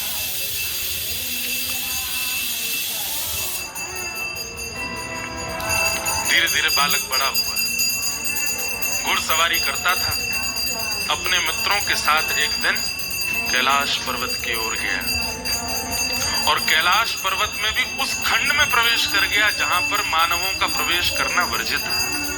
आज भी शंकर जी की परिक्रमा पूरी नहीं लगाई जाती, आधी ही लगाते हैं, क्योंकि मध्य में इलावृत क्षेत्र आता है। ऐसा कहते हैं कि प्रत्येक शिवलिंग जो है वो कैलाश ही है, ठाकुर जी का पूर्ण लोक विराजमान है शिवलिंग के रूप में, और पार्वती जी ने एक खंड को निषेध करवा रखा है महादेव से कि इस क्षेत्र में कोई भी नहीं आएगा, वहां केवल पार्वती जी और शंकर जी विहार करते। प्रसिद्ध कथा है कि एक बार सनत कुमार वहां पहुंच गए, पार्वती जी महादेव दोनों बैठे थे, तो पार्वती जी, अब सनत कुमारों को देखते शंकर जी तुरंत पार्वती जी रुको, उनका स्वागत करने गए, तो पार्वती जी बोली, ऐसा कोई क्षेत्र है जहां पे केवल आप और मैं हूं? कभी नारद जी आ जाते हैं, कभी वरुण जी आ जाते हैं, कभी चंद्रमा आ जाता है, कभी सूर्य आ जाते हैं। महादेव बोले, अब हम देव तो है नहीं, हम तो महादेव हैं, अब सब आएंगे ही हमसे मिलने। तो आप किसी भवन में रहते नहीं, खुले आकाश में आप रहते हैं, गृहस्थ आश्रम भी है आपका, मैं हूं। थोड़ा तो विचार किया कीजिए कि ऐसा कोई स्थान हो कि जहां केवल आप अपने गृहस्थ आश्रम में हो और कोई ना आवे। तो भगवान ने कैलाश के एक क्षेत्र को शापित कर दिया कि इस क्षेत्र में कोई भी आएगा वो सखी रूप धारण कर लेगा, स्त्री बन जाएगा, ताकि आपके मेरे विहार में विक्षेप ना हो। इसलिए महादेव की पूर्ण परिक्रमा नहीं होती, आधी ही होती है, क्योंकि मध्य में इलावृत क्षेत्र है। तो सुद्युम्न घुड़सवारी करता हुआ अपने समस्त सखाओं के साथ में जैसे कैलाश के निकट जाने लगा, सखा चिल्ला रहे, वहां मत जाओ, लेकिन नहीं माना, और क्रोध वेग के साथ जैसे ही उस क्षेत्र में प्रवेश किया, सुद्युम्न फिर से स्त्री बन गया। लौट करके जब आए तो सखा तो सारे भाग गए उसको स्त्री रूप में देख करके। रोता बिलखता सुद्युम्न अपने घर आया। सत्यव्रत राजा ने देखा ये कौन स्त्री है, और जैसे ही देखा तो मुख तो मिलता था सुद्युम्न से, लेकिन केश बड़े हैं और आकृति कुछ बदल गई। रोता बिलखता अपने पिताजी के समीप जब गया तो राजा बोले, कौन, किसकी बेटी हो तुम, ऐसे क्यों? पिताजी मैं हूं सुद्युम्न। देख करके सत्यव्रत रोने लगे। उनकी पत्नी रुदन करने, ये क्या हो गया, तुम स्त्री कैसे बन गए? पूरी बात बताई। भगवान कहते हैं कि हमारे पूर्वज सुद्युम्न, इनका फिर से नाम इला रख दिया, जो इनका बचपन में नाम था, क्योंकि पहले स्त्री थे, इसलिए उस क्षेत्र को इलावृत क्षेत्र कहते हैं, इला नाम रख दिया। घटना और घटी बीच में, क्या, जब ये स्त्री बन गए थे तब चंद्रमा के पुत्र बुध, उन्होंने जब इनको देखा तो इनसे उनका स्नेह हो गया और स्नेह के चलते उन्होंने इनसे विवाह भी कर लिया। और फिर इला के गर्भ से जो बालक उत्पन्न हुए वो चंद्रवंश कहलाया गया, वहीं से चंद्रवंश प्रारंभ हुआ। तो वो आगे की घटना है। तो हुआ क्या कि अभी आए तो स्त्री बन गए, तो फिर वशिष्ठ ऋषि को फिर बुलाया गया। वशिष्ठ ऋषि ने आकर के कहा, बोले देखो प्रकृति जो कर दे उस पर हस्तक्षेप नहीं करना चाहिए था। प्रकृति ने इसको स्त्री बना करके भेजा था, तुमने पुरुष करवाया, अब ये फिर से स्त्री बन गया है। बोले महाराज अब तो कुछ करो, मैं संसार को क्या मुंह दिखाऊंगा, सब जानते हैं कि मेरा पुत्र है और वो पुत्र पुत्री बन गया, अब उसके लिए मैं क्या करूंगा। तब वशिष्ठ ऋषि बोले देखो अगर मैं इसको फिर से मंत्र शक्ति से पुत्र बना दूंगा तो फिर शंकर जी के द्वारा प्रभावित क्षेत्र के नियम ना लागू होने का अपराध लगेगा। इसलिए मैं एक काम करता हूं, ये 6 महीने तो स्त्री रूप में रहेगा, 1 महीना स्त्री रूप में रहेगा, 1 महीना पुरुष रूप में रहेगा। तो 1 महीना वही सुद्युम्न बन जाते हैं और 1 महीना वही इला बन जाते हैं। लेकिन इस बीच में उनको कितना कष्ट होता था ये कौन जाने। अब बेचारे सुद्युम्न अपने सखाओं के साथ खेल रहे हैं और आज ही 1 महीना पूर्ण हुआ और आज ही वो स्त्री बन गए। अब सखा उनके सब भाग जाते, फिर वो रोते बिलखते घर आते, फिर सखियों के साथ में कहीं जाते तो वहां जाके कभी वो पुरुष बन जाते। ऐसी स्थिति उनके साथ में चलने लगी। इससे बड़े दुखी हो गए वे। और तब जब वो सुद्युम्न रूप में थे तब उनको एक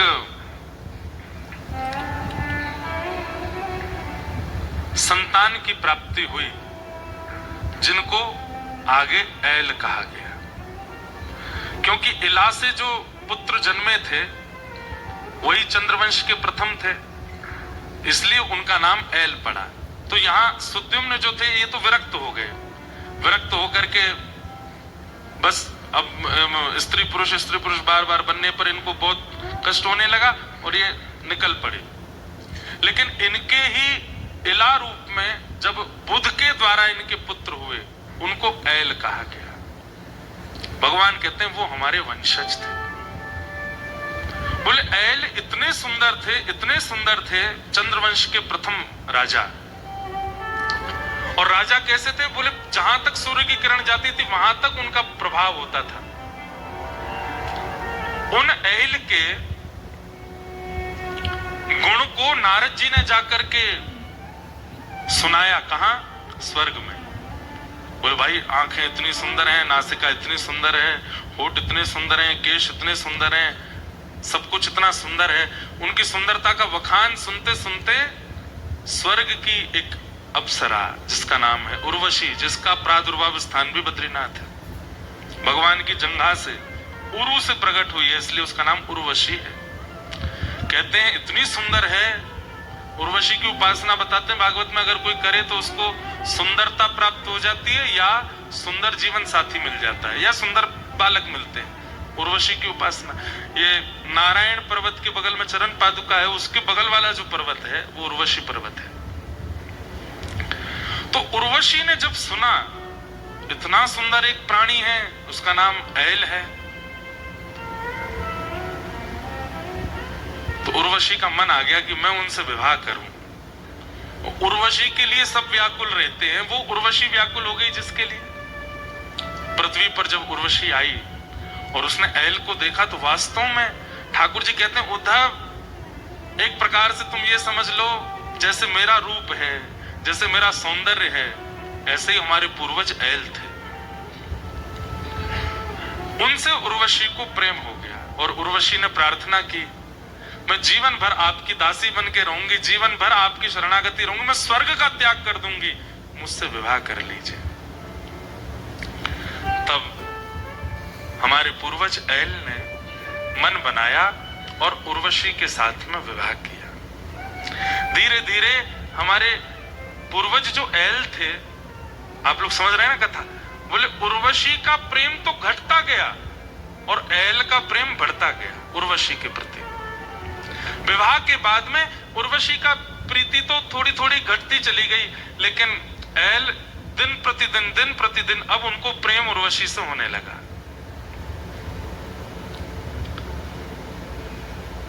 उर्वशी एक अप्सरा है। उद्धव, उनको कोई एक व्यक्ति प्रिय नहीं होता। वो जब एक उनको प्रिय लगता है, उससे अधिक और कोई श्रेष्ठ आ जाए तो वो उसके प्रति आकृष्ट हो जाते हैं। ऐसा स्वभाव है उनका तो। और उनसे अब प्रीति करने लगे हैं हमारे पूर्वज एल। यही हुआ संग दोष के कारण हमारे एक कुल के प्रारंभकर्ता एल के साथ में जो घटना हुई वो मैं तुम्हें सुना रहा हूं। उनके संतान भी हो गई, उनके बालक भी हो गए, गृहस्थाश्रम आगे बढ़ने लगा। एक दिन अब उर्वशी का भी मन भरने लगा था एल से, और यहाँ इंद्र ने भी कहा कि भाई हमारी स्वर्ग की शोभा उर्वशी कहाँ है। तब सबने बताया उनका तो विवाह हो गया, वो तो एल के साथ में पृथ्वी पर विचार विहार करती है। इंद्र ने कहा उनको तुरंत कहो कि स्वर्ग का आधा आधिपत्य दे दूंगा, उनको वापस स्वर्ग आ जाएं। गंधर्वों ने आकर के उर्वशी से कहा इंद्र महाराज याद कर रहे हैं और वो कह रहे हैं कि आपको आधा आधिपत्य दे देंगे, आप चलो। उर्वशी ने एक बार भी विचार नहीं किया कि मेरे संतान भी हैं, मेरे पति भी हैं, मेरा कुल खानदान आगे बढ़ चुका है। और उसी समय एल का परित्याग करके उर्वशी वहां से जाने लगी।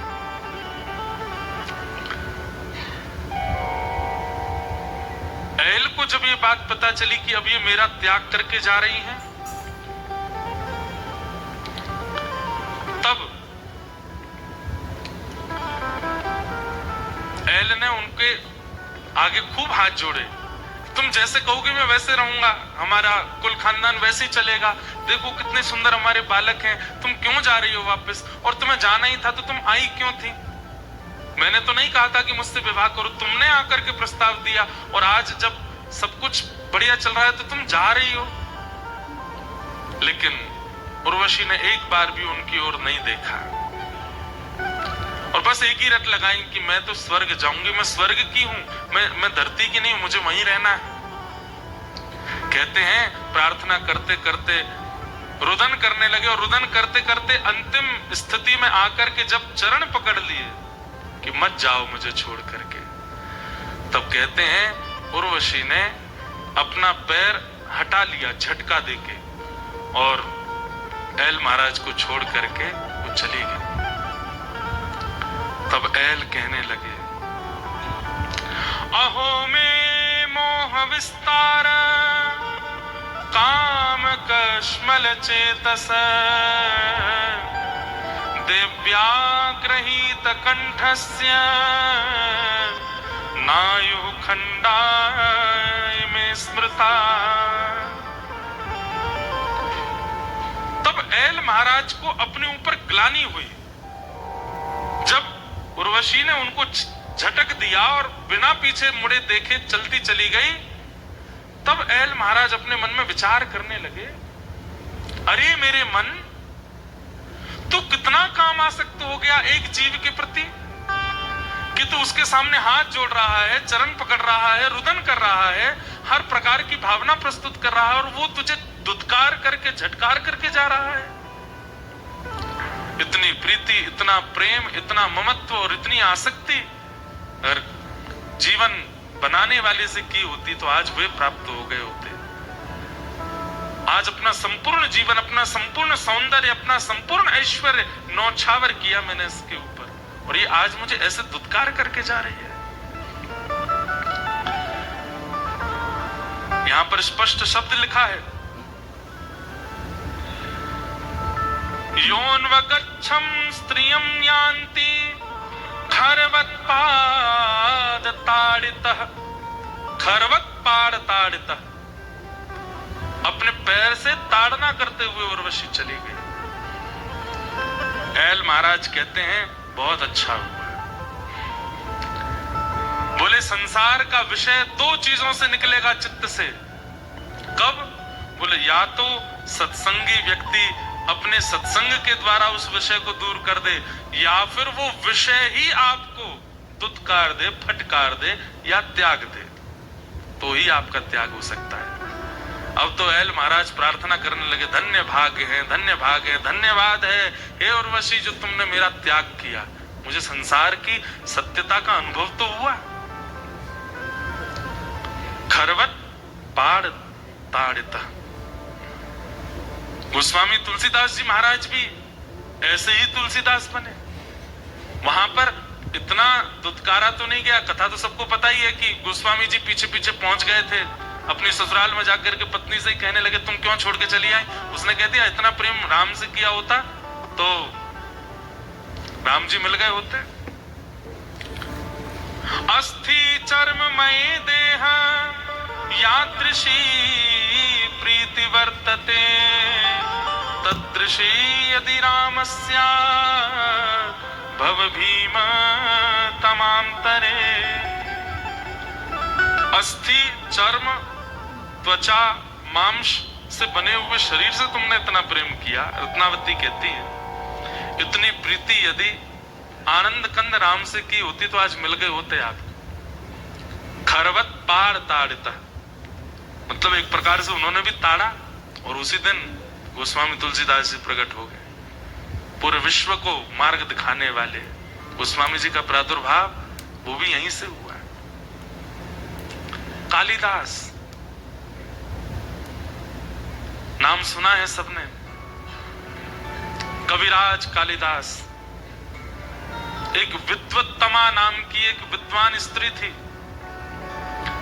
उसने पूरे भारत को चुनौती दी थी, अगर शास्त्रार्थ में कोई मुझे हरा देगा, जो हराएगा मैं उससे ब्याह करूंगी। और इतनी सुंदर थी वो कि उसको देखने के लिए लोग खड़े हो जाते थे मार्ग पर। लेकिन विद्वान इतनी थी कि कोई भी उसके पास जाता, धन दौलत आदि सब समर्पित करता, वो कहती ये सब नहीं, शास्त्रार्थ करो, अगर तुम हारे तो तुम बाहर चले जाना, अगर जीते तो मैं सदा के लिए तुम्हारी दासी, तुम्हारी पत्नी बन जाऊंगी, ब्याह कर लूंगी। लेकिन विद्वत्तमा इतनी विद्वान थी, उसने सबको हरा दिया। कश्मीर से लेकर कन्याकुमारी तक कोई विद्वान ऐसे बच्चे नहीं जिनको उसने हराया नहीं। विद्वानों को उससे हल्की चिढ़ होने लगी और सब जगह हरा करके और हंसती हुई व्यंग में कहती हुई जाती। अच्छा, उसका एक नियम और था कि वो जिस नगर में जाके जिन विद्वानों को हराती, वहां के विद्वानों को कह देती अब मैं अगली बार जब आऊंगी तो तुम सब मेरे सामने हाथ जोड़ करके खड़े रहोगे, मेरे चरणों की वंदना करोगे, पूजा करोगे। ऐसा ऐसा उसने नियम बना रखा था। बड़े बड़े विद्वानों को हरा दिया। विद्वानों ने सोचा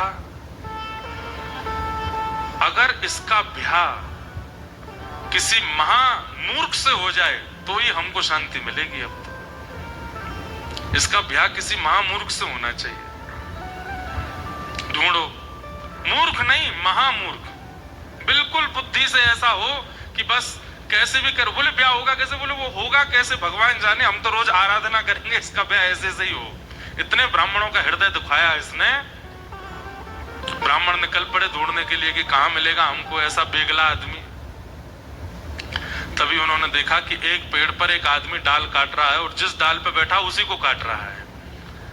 बोले मिल गया, यही है विद्वत्तमा का पति।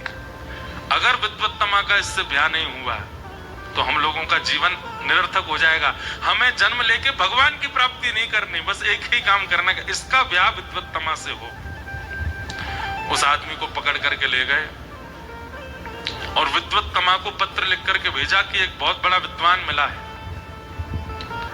तुम तो बोलने वाले विद्वानों को हराती हो।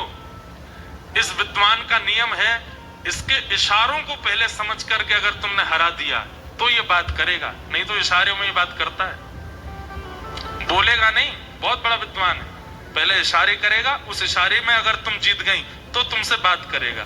विद्वत्तमा बोली अच्छा इतना बड़ा विद्वान है? बोला हाँ। विद्वत्तमा आ गई, बड़ा पंडाल बनाया गया, एक मंच पे विद्वत्तमा बैठी, एक मंच पे उस व्यक्ति को खड़ा कर दिया।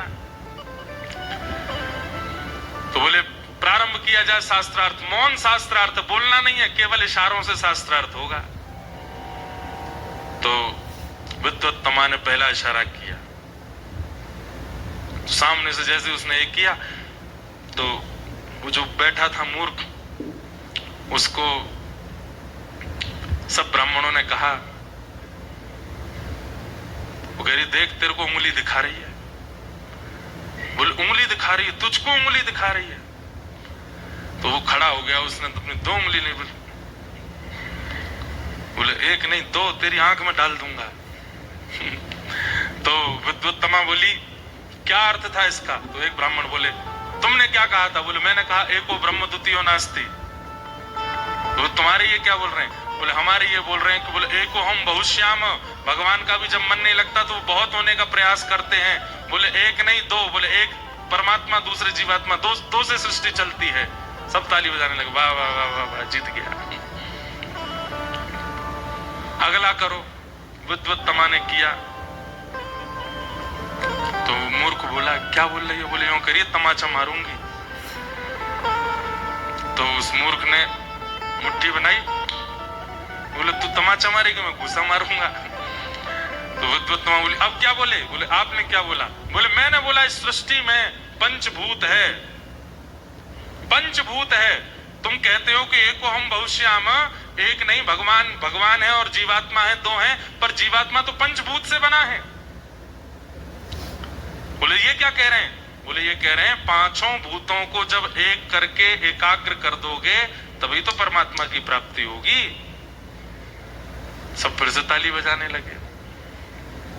विद्वत्तमा को लगा कि मेरे दो प्रश्नों को ही इन्होंने इतने बढ़िया उत्तर दे दिए, मुनाओ ये विद्वान है।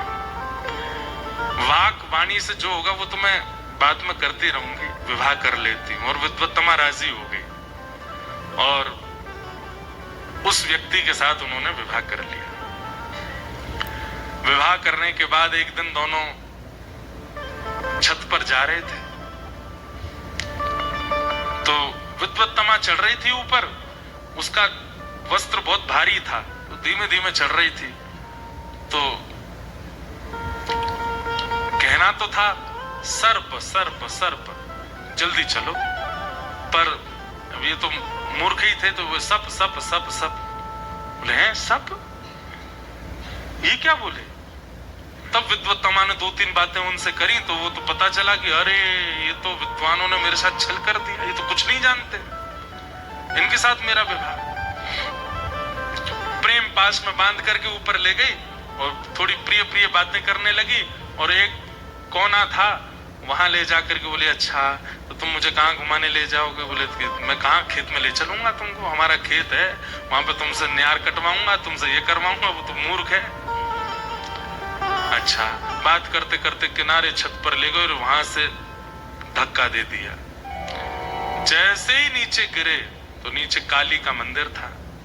आकर के गिरे तो जीव का अग्रभाग थोड़ा सा दांत के आगे आया और वो कट गया, मुख से रक्त निकलने लगा। एक जीव को अपने सामने ऐसे पड़ा देख और रक्त रंजित देख मां काली स्वयं को रोक नहीं पाई। सहसोच्चाट देवी भद्रकाली प्रकट हो गई। प्रकट होकर के बोली वरदान मांगो, क्या चाहिए?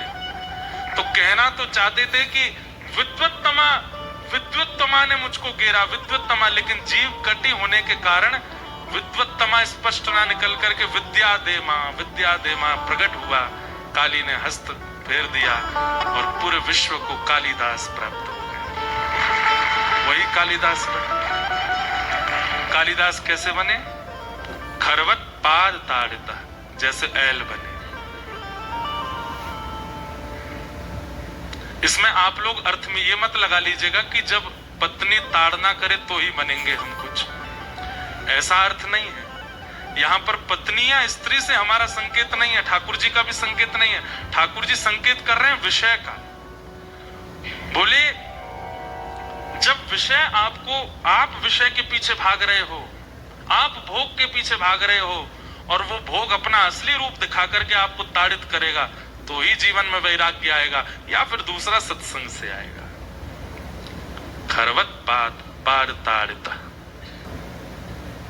अब तो महाराज वो कालिदास बन गए। विद्या देमा कहा तो काली मैया ने हाथ फेर दिया। अब तो काली मैया ने ऐसा वात्सल्य प्रकट किया, बोले जिस ग्रंथ पर तुम हाथ रख दोगे वो ग्रंथ का पूरा आस्वादन तुमको, नाम सुन लोगे किसी ग्रंथ का, उस ग्रंथ का नाम सुनते तुम्हें पता चल जाएगा इस ग्रंथ में क्या है और सब तुमको याद हो जाए। अब तो महाराज धड़ाधड़ संस्कृत में ही बोलने लगे। ऊपर से विद्वत्ता में देख रही, बोले अभी तो ये अशुद्ध बोल रहे थे, अभी संस्कृत कैसे बोलने लगे। दौड़ करके नीचे आई, आत्मग्लानि होने लगी, चरण पकड़ लिए, बोले मेरे साथ ही रहिए, आप तो मेरे से गलती हो गई, मेरे साथ ही रहो। बोले तूने मुझे ताड़ा, अब मैं भी तुझे छोड़ता हूं, जा। और कालिदास निकल गए। वेद वेदांतों का ऐसा ज्ञान हो गया, कहीं भी जाते कहीं भी बैठते वही उसी स्थिति के अनुसार श्लोक बना करके तुरंत बोल देते। एक राजा की सभा में पहुंचे, सबसे पहली ख्याति कालिदास की यहां से हुई। एक राजा की सभा में पहुंचे, राजा का राज्याभिषेक हो रहा था, तो बड़े बड़े विद्वानों को तो आसन पर बैठाया गया, सामान्य लोग खड़े थे। तो कालिदास जी बोले हमको भी आसन पर बैठाओ। बोले आप कोई विद्वान थोड़े ही हो। बोले कि विद्वत्ता कैसे साबित होगी हमारी। बोले स्थिति अनुरूप श्लोक बना करके, छंद बना के राजा को सुनाओ। अभिषेक हो रहा है, राजा सिंहासन पर बैठे हैं, सुंदर संत जन बैठे हैं, आदि आदि ये सब चल रहा है, इसका तुम अच्छा श्लोक बना करके सुनाओ, राजा को अच्छा लगेगा तो तुमको आसन देंगे। इतने में ही क्या हुआ, राजा के राज्याभिषेक के लिए रानी ही प्रथम कलश लेकर के आ रही थी स्वर्ण का, और वो स्वर्ण का कलश लेकर के जब रानी आ रही तो क्या हुआ, उसके हाथ से कलश छूट गया और वो कलश छूट करके नीचे गिरा। बस इसी छवि का दर्शन करके कालिदास जी ने बना दिया श्लोक। राज्याभिषेके मद विद्याय हस्ताच्युतो हेम घटो युता सोपान मार्गे प्रकारति शब्दम टम टम टम टम टम टम टम टम। राजा के कान खड़े हुए, कौन बोला? तब कालिदास खड़े हो गए। बोले मैंने बोला। बोले तुमने कितनी बार टम बोला? बोले 11 बार कलश गिरा था, उसकी टम टम 11 बार हुई, तो इसमें 11 ही शब्द हैं। कालिदास जी को हृदय से लगाया और उनसे दीक्षा ले ली, उनको गुरु बनाया। तब से फिर कालिदास का प्रकाश हो गया। कहने का अभिप्राय, या तो विषय का त्याग गुरु आश्रय करा सकता है, या विषय का त्याग विषय ही दुत्कार करके अपने असली रूप को दिखा के करा सकता है। आज एल की जो स्थिति बनी, वो स्थिति ये कि अहो में मोह विस्तार काम कश्मल चेतस दिव्याग्रहीत कंठस्य नायो खंडाय में स्मृता। अरे मेरे मन, तू इतना काम में हो गया, किस काम में होने के कारण तू ये भूल गया कि तू एक छत्र सम्राट है, तू एक अत्यंत सुंदर चंद्रवंश का प्रथम राजा है। तेरे ऊपर कितना दायित्व है, कि तेरे ऊपर कितने जीवन पलते हैं, इन सबको भूल करके तू एक स्त्री के आदी हो गया। और उस स्त्री ने क्या किया? आज तुझे छोड़ करके चली गई, आज तुझे दुत्कार करके चली गई। अरे मन, तूने ये मेरे जीवन में ऐसी स्थिति आने क्यों दी? अपने मन को कोसते हुए वही एल गीत गाने लगे, और एल गीत गाते गाते कहने लगे, अरे उर्वशी, तुम मेरी गुरु हो, क्यों? अगर तुमने मुझे नहीं दुत्कारा होता, तुमने मेरे साथ ऐसा व्यवहार नहीं किया होता, तो आज मैं परम सत्य को जान नहीं पाता। अब मेरे सामने स्पष्ट है कि संसार में कोई हमारा नहीं, कोई अपना नहीं। बिन गोपाल को नहीं अपनो, चासों की रत रही है, मन पंछी उड़ जाई है जादन, मन पंछी उड़ जाई है। सूरदास जी का ये पद बहुत सत्य बताता है। मन पंछी उड़ जाई है, जा दिन मन पंछी उड़ जाए। गाइए, मन पंछी उड़ जाए, जा दिन मन पंछी उड़। हे ता दिन तेरे तन तरुवर के, ता दिन तेरे तन तरुवर के, ता दिन तेरे तन तरुवर के, ता दिन।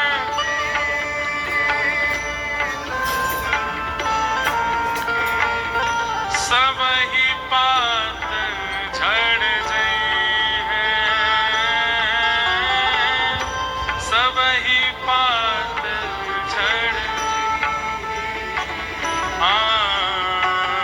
मन पंछी उड़ जाए, जा दिन मन पंछी उड़।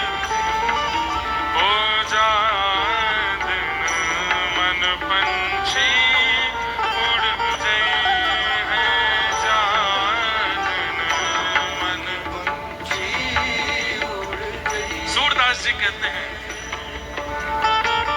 जा प्रियतम सो प्रीत घनेरी, जा प्रियतम सो प्रीत घनेरी, जा प्रियतम सो प्रीत घनेरी, जा प्रियतम सो प्रीत घनेरी। सो देख डर जाए हैं, सो देख डर जाए। कितनी सुंदर बात कह रहे हैं। जिससे आपको बहुत प्रीति थी, एक दिन उसकी वास्तविकता जान करके आपको भी उससे डर लगने लगेगा, उससे भय लगने लगेगा, उससे दूर रहने की इच्छा होने लगेगी। जा प्रियतम सो प्रीति घनेरी, सो देख डर जाई हैं। अरे, आप किसी से अति प्रेम करते हो, यदि वो व्यक्ति अपने प्राण त्याग दे, प्राण त्यागने पर आप इतना विरह करोगे, इतना विरह करोगे कि रो रो करके आपका मुखमंडल व्याकुल हो जाएगा। लेकिन अगर मृत्यु के बाद आपका प्रियतम आपको दिखने लगा तो, मृत्यु हो जाने के बाद जिससे हम प्रेम करते थे, कहीं वो हमारे नेत्रों के सामने मृत्यु के बाद आ गया तो क्या होगा? सो देख डर जाए, सो देख डर। अरे, एक बात लिख लीजिएगा कहीं, प्रेम किसको कहते हैं? जिसकी किसी भी स्थिति से आपको कभी भय नहीं लगता है, वो प्रेम। यहां तक कि उसके बिछुड़ जाने पर भी आपको भय नहीं है, वो प्रेम है। आप डरते नहीं हैं, आप भयभीत नहीं होते, आप व्याकुल नहीं होते। इच्छा तो सबकी होती है कि जो मेरा है वो सदा मेरा रहे, मुझसे कभी दूर ना जाए। पर कदाचित यदि वो दूर हो गया तो मैं जी नहीं पाऊंगा, मैं व्याकुल हो जाऊंगा, मेरी स्थिति ऐसी हो जाएगी। ये प्रेम का स्वरूप नहीं। ठाकुर जी व्रत छोड़ करके मथुरा चले गए, मथुरा से द्वारिका चले गए।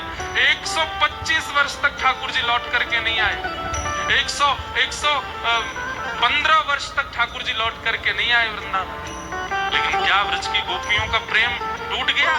नहीं, तब भी वही प्रेम करती। और एक और बात, नारद भक्ति सूत्र में श्री नारद जी महाराज कहते हैं 115 वर्ष ठाकुर जी को गए हुए हो गए, लेकिन आज भी गोपियां ठाकुर जी को दोष नहीं देती हैं। आज भी अपने प्रेम का दोष, अपने बिछुड़ जाने का दोष ठाकुर जी को नहीं देती। किसी ने कहा, अरे गोपियां, ठाकुर जी तो चले गए, तुम व्याकुल हो, बहुत पीड़ा होती होगी, बहुत कष्ट होता होगा। गोपियां कहती थी, जब श्री कृष्ण वृंदावन में थे तब नेत्रों को दिखाई देते थे, कानों को सुनाई देते थे, हाथों को स्पर्श होते थे, पर जब से श्री कृष्ण वृंदावन से गए, अब तो रोम रोम हुई मैं तो कृष्णमयी रे। अब तो प्रत्येक रोम कृष्ण का स्मरण करता है। प्रेम और बढ़ गया है।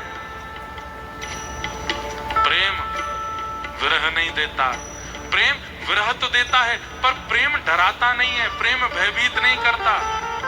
जिस प्रेमी की किसी स्थिति से डर लगता है वो प्रेम नहीं हो सकता। सूरदास जी कह रहे हैं, जा प्रियतम सो प्रीति घनेरी सो देख डर जाई है। कौन है ऐसे जिनकी कोई भी स्थिति आपको भयभीत नहीं करती? अरे वो तो केवल कृष्ण है। जब वही कृष्ण नृसिंह बनकर के आते हैं तो भी भय नहीं लगता, वराह बन के आते हैं तो भी भय नहीं लगता, कूर्म बन के आते हैं, मत्स्य बन के, परशुराम बन करके आते हैं तब भी भय नहीं लगता। उनकी हर स्थिति हमको और प्रेम करा देती है। यही तो प्रेम है, जिनकी प्रत्येक स्थिति प्रेम करवा दे।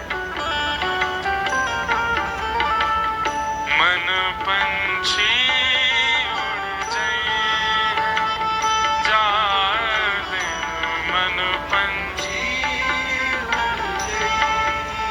हो जा दिन, मन पंछी उड़ जाए जा दिन, मन पंछी बिन गोपाल को नहीं अपनो, बिन गोपाल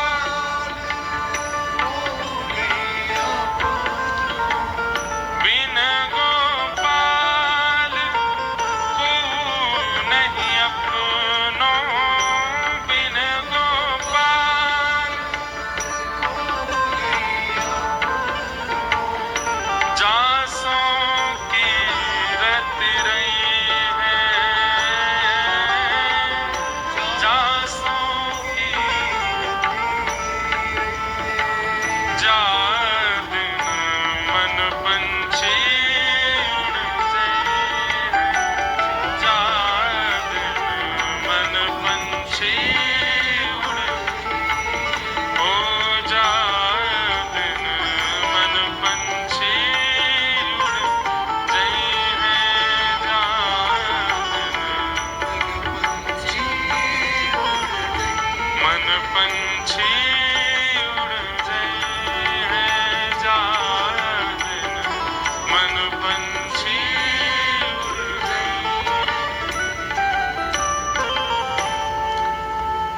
जिनके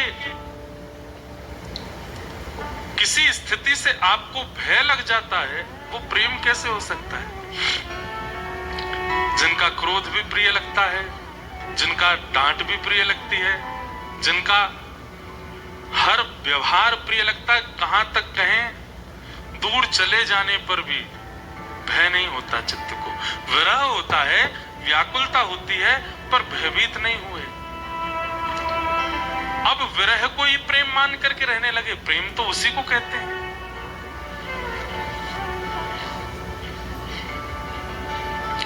जैसा व्रज के लोगों का है, लेकिन जिसका बिछुड़ जाना व्याकुल कर देता है, जिसका बिछुड़ जाना पागल सा कर देता है, जिसका बिछुड़ जाना ऐसी स्थिति में ला देता है कि बस अब प्राण त्यागने हैं और कुछ नहीं,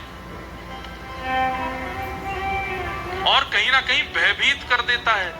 हाथ पांव जोड़ रहे हैं, चरणों में गिर रहे हैं, रो रहे हैं कि बस तुम जाओ ना। ये भय प्रेम में नहीं आता। प्रेम में भय नहीं आता। भय तो आसक्ति में आता है। जहां आसक्ति होती है वहीं भय उत्पन्न होता है, प्रेम में नहीं। बंधुओं, प्रेम क्या है? चतुर्विध पुरुषार्थ हैं हमारे यहाँ, धर्म, अर्थ, काम और मोक्ष। उनमें पंचम पुरुषार्थ प्रेम है। श्रीमद् भागवत की रचना इसी बद्रिकाश्रम में वेदव्यास जी महाराज ने जब अनेक वेद वेदांत पुराणों की रचना कर दी, तब श्री नारद जी महाराज आते हैं और नारद जी महाराज आकर के कहते हैं, व्यास जी क्यों दुखी हो? बोले मैंने सब कुछ लिख दिया लेकिन मेरे मन में एक भय है। कैसा भय? पता नहीं मेरी द्वारा की गई रचनाओं से मानव का कल्याण हो पाएगा कि नहीं। नारद जी बोले भय उत्पन्न हो गया है तो इसका मतलब है कि इससे कल्याण नहीं होगा। अरे कोई ऐसी रचना जिस रचना के करने के बाद में चित्त में संतुष्टि आवे। बंधुओं, प्रेम कैसा होता है? समीप था तो अच्छा, दूर गए तो भय नहीं लगा, बल्कि संतुष्टि ऐसी हुई कि जितने दिन हम हमारे समीप थे उतने दिन हमने अपना पूर्ण प्रेम प्रदान किया। संतुष्टि है, चलो अब वो वहां सुखी है तो हमको उसमें सुख है। ये संतोष प्रेम में प्रकट होता है, भय नहीं। नारद जी बोले, व्यास जी अगर आपकी रचना आपको भयभीत कर रही है कि इससे कल्याण होगा कि नहीं, तो इससे निश्चित कल्याण नहीं होगा। कुछ दिन लोग इसको अध्ययन करके पढ़ करके आनंदित होंगे, लेकिन उससे कल्याण नहीं कर पाएंगे, क्योंकि रचनाकार के चित्त में भय उत्पन्न हो रहा है। ऐसी कोई रचना करो जिससे संतोष उत्पन्न हो, संतुष्टि उत्पन्न हो। और संतुष्टि उत्पन्न तभी होगी जब आप अपनी रचना में प्रेम का पुट लगाएंगे। धर्म, अर्थ, काम, मोक्ष, चतुर्विध पुरुषार्थ से युक्त आपने अनेक ग्रंथ लिखे हैं। अब एक ऐसे ग्रंथ का निर्माण करो जिसमें ना धर्म है, ना अर्थ है, ना काम है, ना मोक्ष है, केवल प्रेम है। केवल प्रेम। ज्ञान बताइए, धर्म बताइए, अर्थ बताइए, मोक्ष बताइए, पर लौट करके प्रेम पर आ जाइए। ऐसे ग्रंथ का निर्माण कीजिए, आपको संतुष्टि होगी। और तब वेद व्यास जी महाराज ने यही ब्रह्म नद्याम सरस्वत्याम, सरस्वती नदी के तट पर, ब्रह्म नदी के तट पर बैठ करके ऐसे ग्रंथ की रचना की जिस ग्रंथ का सार फल केवल प्रेम निकल करके आता है। ना धर्म, ना अर्थ, ना काम, ना मोक्ष, केवल प्रेम। और अब की बार जब रचना की तब श्रीमद् भागवत का निर्माण हुआ। और भागवत जी लिखने के बाद में वेद व्यास जी महाराज की कैसी संतुष्टि! तुरंत उतर करके आश्रम से नीचे आए और अपनी कलम जिससे उन्होंने सारे ग्रंथ लिखे उसको सरस्वती गंगा जी के संगम में बहा दिया। बोले अब इसके बाद कुछ लिखना श्रेष्ठ नहीं रह गया, मैंने सब कुछ लिख दिया। अब जो मैंने लिखा है इससे मानव का कल्याण निश्चित होगा। कोई पढ़े ना पढ़े मुझे चिंता नहीं है, पर मुझे अपनी रचना से बहुत संतुष्टि है कि मैंने कुछ लिखा। वही है श्रीमद् भागवत। इसलिए वेद अनेक हैं, पुराण अनेक हैं, महापुराण अनेक हैं, पर श्रीमद् भागवत के लिए स्वयं बद्री विशाल भगवान कहते हैं ये ग्रंथ नहीं, किताब नहीं, पोथी नहीं, मैं हूं, मेरा ही स्वरूप है। प्रत्येक अक्षर में मेरे रोम विद्यमान है। क्यों? प्रेम से ओतप्रोत है। प्रेम। प्रेम की अनेक परिभाषाएं हैं बंधुओं, उनमें से एक परिभाषा यह भी है कि प्रेम भय को प्रकट नहीं करता। प्रेम निर्भीक बनाता है, भयभीत नहीं करता। और भले ही उसमें वियोग का ही क्यों ना पुट लग रहा हो, प्रेमी का दूर जाना ही क्यों ना हो, उसमें भी भय नहीं होता। व्याकुलता होती है, विरह होता है, पर भय नहीं। संतुष्टि रहेगी हमेशा चित्त में, वो प्रेम है। आज ऐल कह रहे हैं कि मैंने एक विषयासक्त होकर के एक व्यक्ति का संग किया और आज प्रतिफल में, प्रत्युत्तर में मुझे जो भय प्राप्त हुआ, इस भय ने आकर के ये स्पष्ट कर दिया ये प्रेम नहीं था, ये केवल आसक्ति थी। प्रेम। बंधुओं, श्रीमद् भागवत श्रवण और श्रीमद् भागवत का फलादेश केवल प्रेम है। कथा सुनने के बाद आप ज्ञानी बन रहे हो तो आपने कथा नहीं सुनी। कथा सुनने के बाद आप विरक्त बन रहे हो तो आपने कथा नहीं सुनी। कथा सुनने के बाद आप भक्त बन रहे हो तो भी कथा नहीं सुनी। कथा सुनने के बाद आप प्रेमी बन गए, तब समझो कि आप कथा सुनी। गोस्वामी तुलसीदास जी प्रेमी हैं, सूरदास जी प्रेमी हैं, मीराबाई प्रेमी हैं, नारद जी प्रेमी हैं। ये सब प्रेम के अधीन है।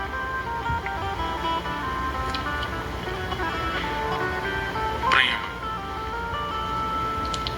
तो इस प्रकार एल कहते हैं कि कभी कभी विषय में पढ़ना भी आवश्यक है। क्यों? क्योंकि विषय भी गुरु है और विषय जीवन में आकर के बता देता है संसार की नश्वरता, नीरसता, या तो गुरु आश्रय में जाके उनके मुख से श्रवण कर लो, या विषय में पड़ जाओ कि विषय, लेकिन विषय में गुरु चरणारविंदों में जाने से भय नहीं है। कैसा भय नहीं है? क्योंकि गुरु चरणारविंद मुक्त ही करेंगे। पर विषय को परखने के लिए विषय के पास जाओगे तो वहां एक भय हो सकता है, क्या? कहीं विषय ने पकड़ लिया, कहीं विषय के अधीन हो गए तो विषय छूटने पर रुदन होगा, व्याकुलता होगी, विरह होगा, भय होगा, भगवत प्राप्ति नहीं होगी। ये तो मेरे ऊपर कल्याण हो गया कि विषय आया और दुत्कार करके गया और संसार की नीरसता मुझे अनुभव हो गई, इसलिए मैं अपने विषय को गुरु मानता। तब ऐल आज्ञा करते हुए कहते हैं क्या?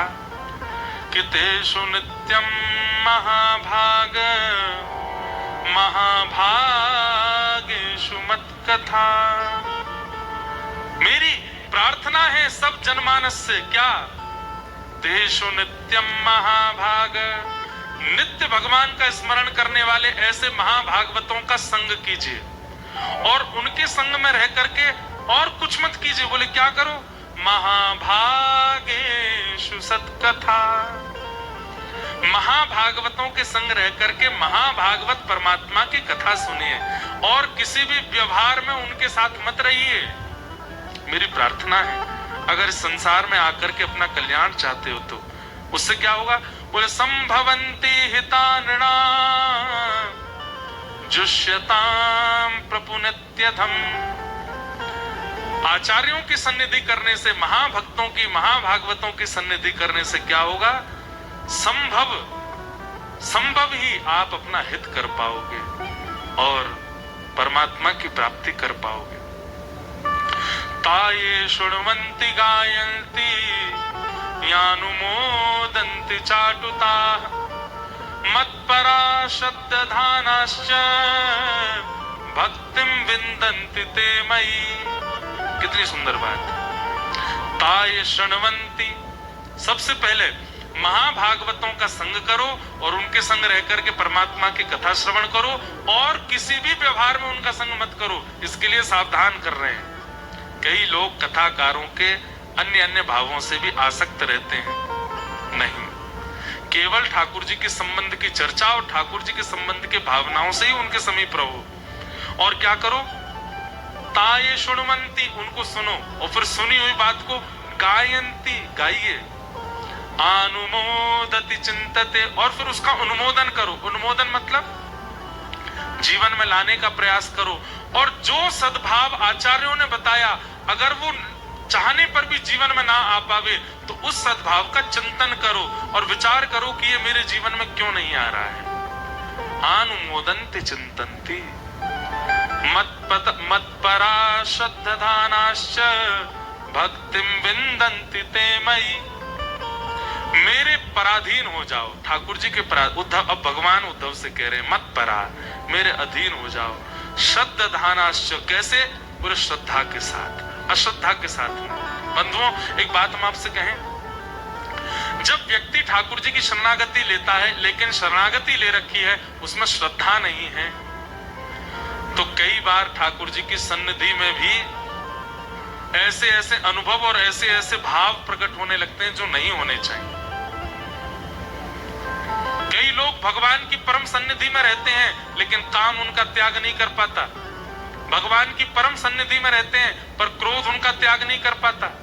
इसका मतलब क्या है?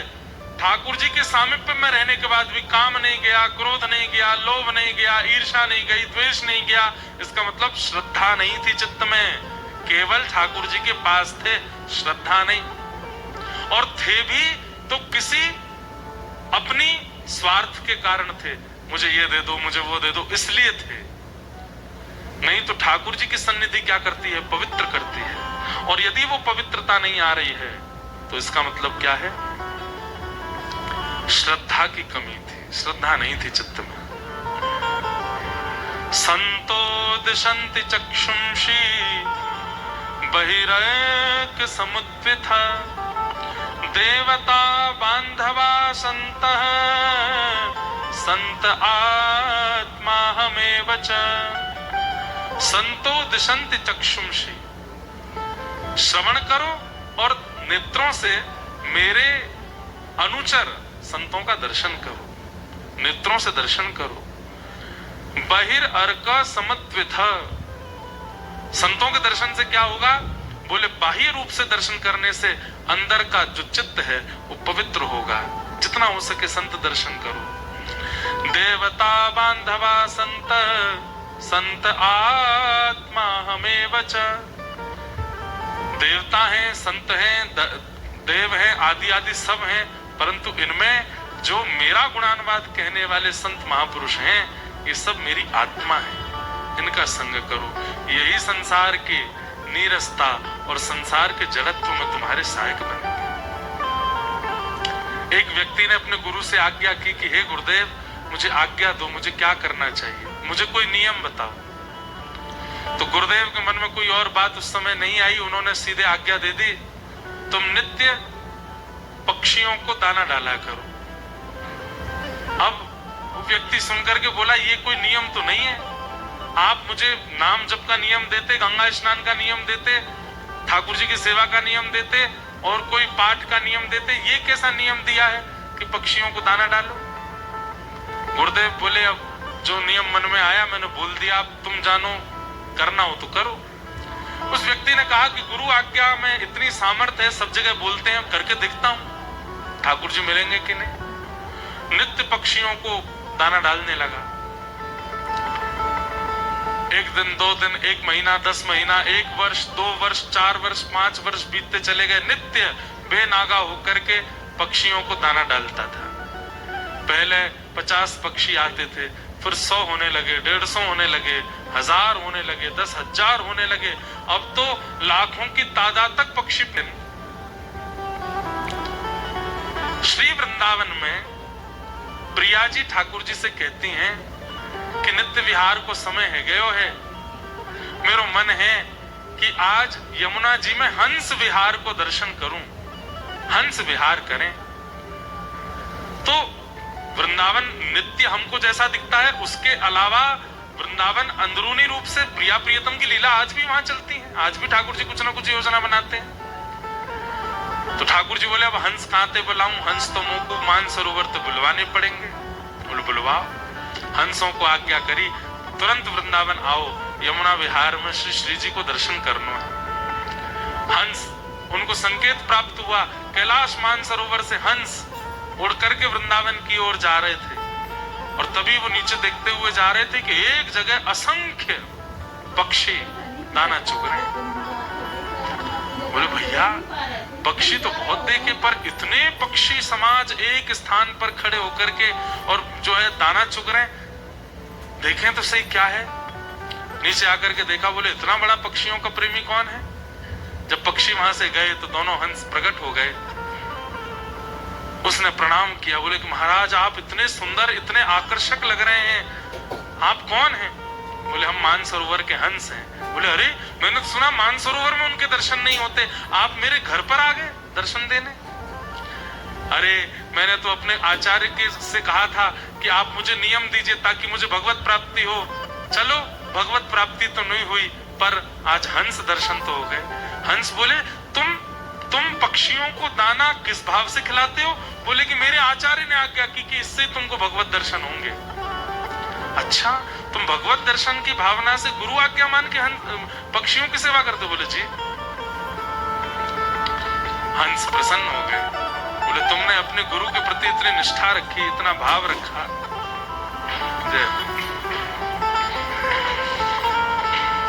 हंस दर्शन हो गए। बलभद्र विशाल भगवान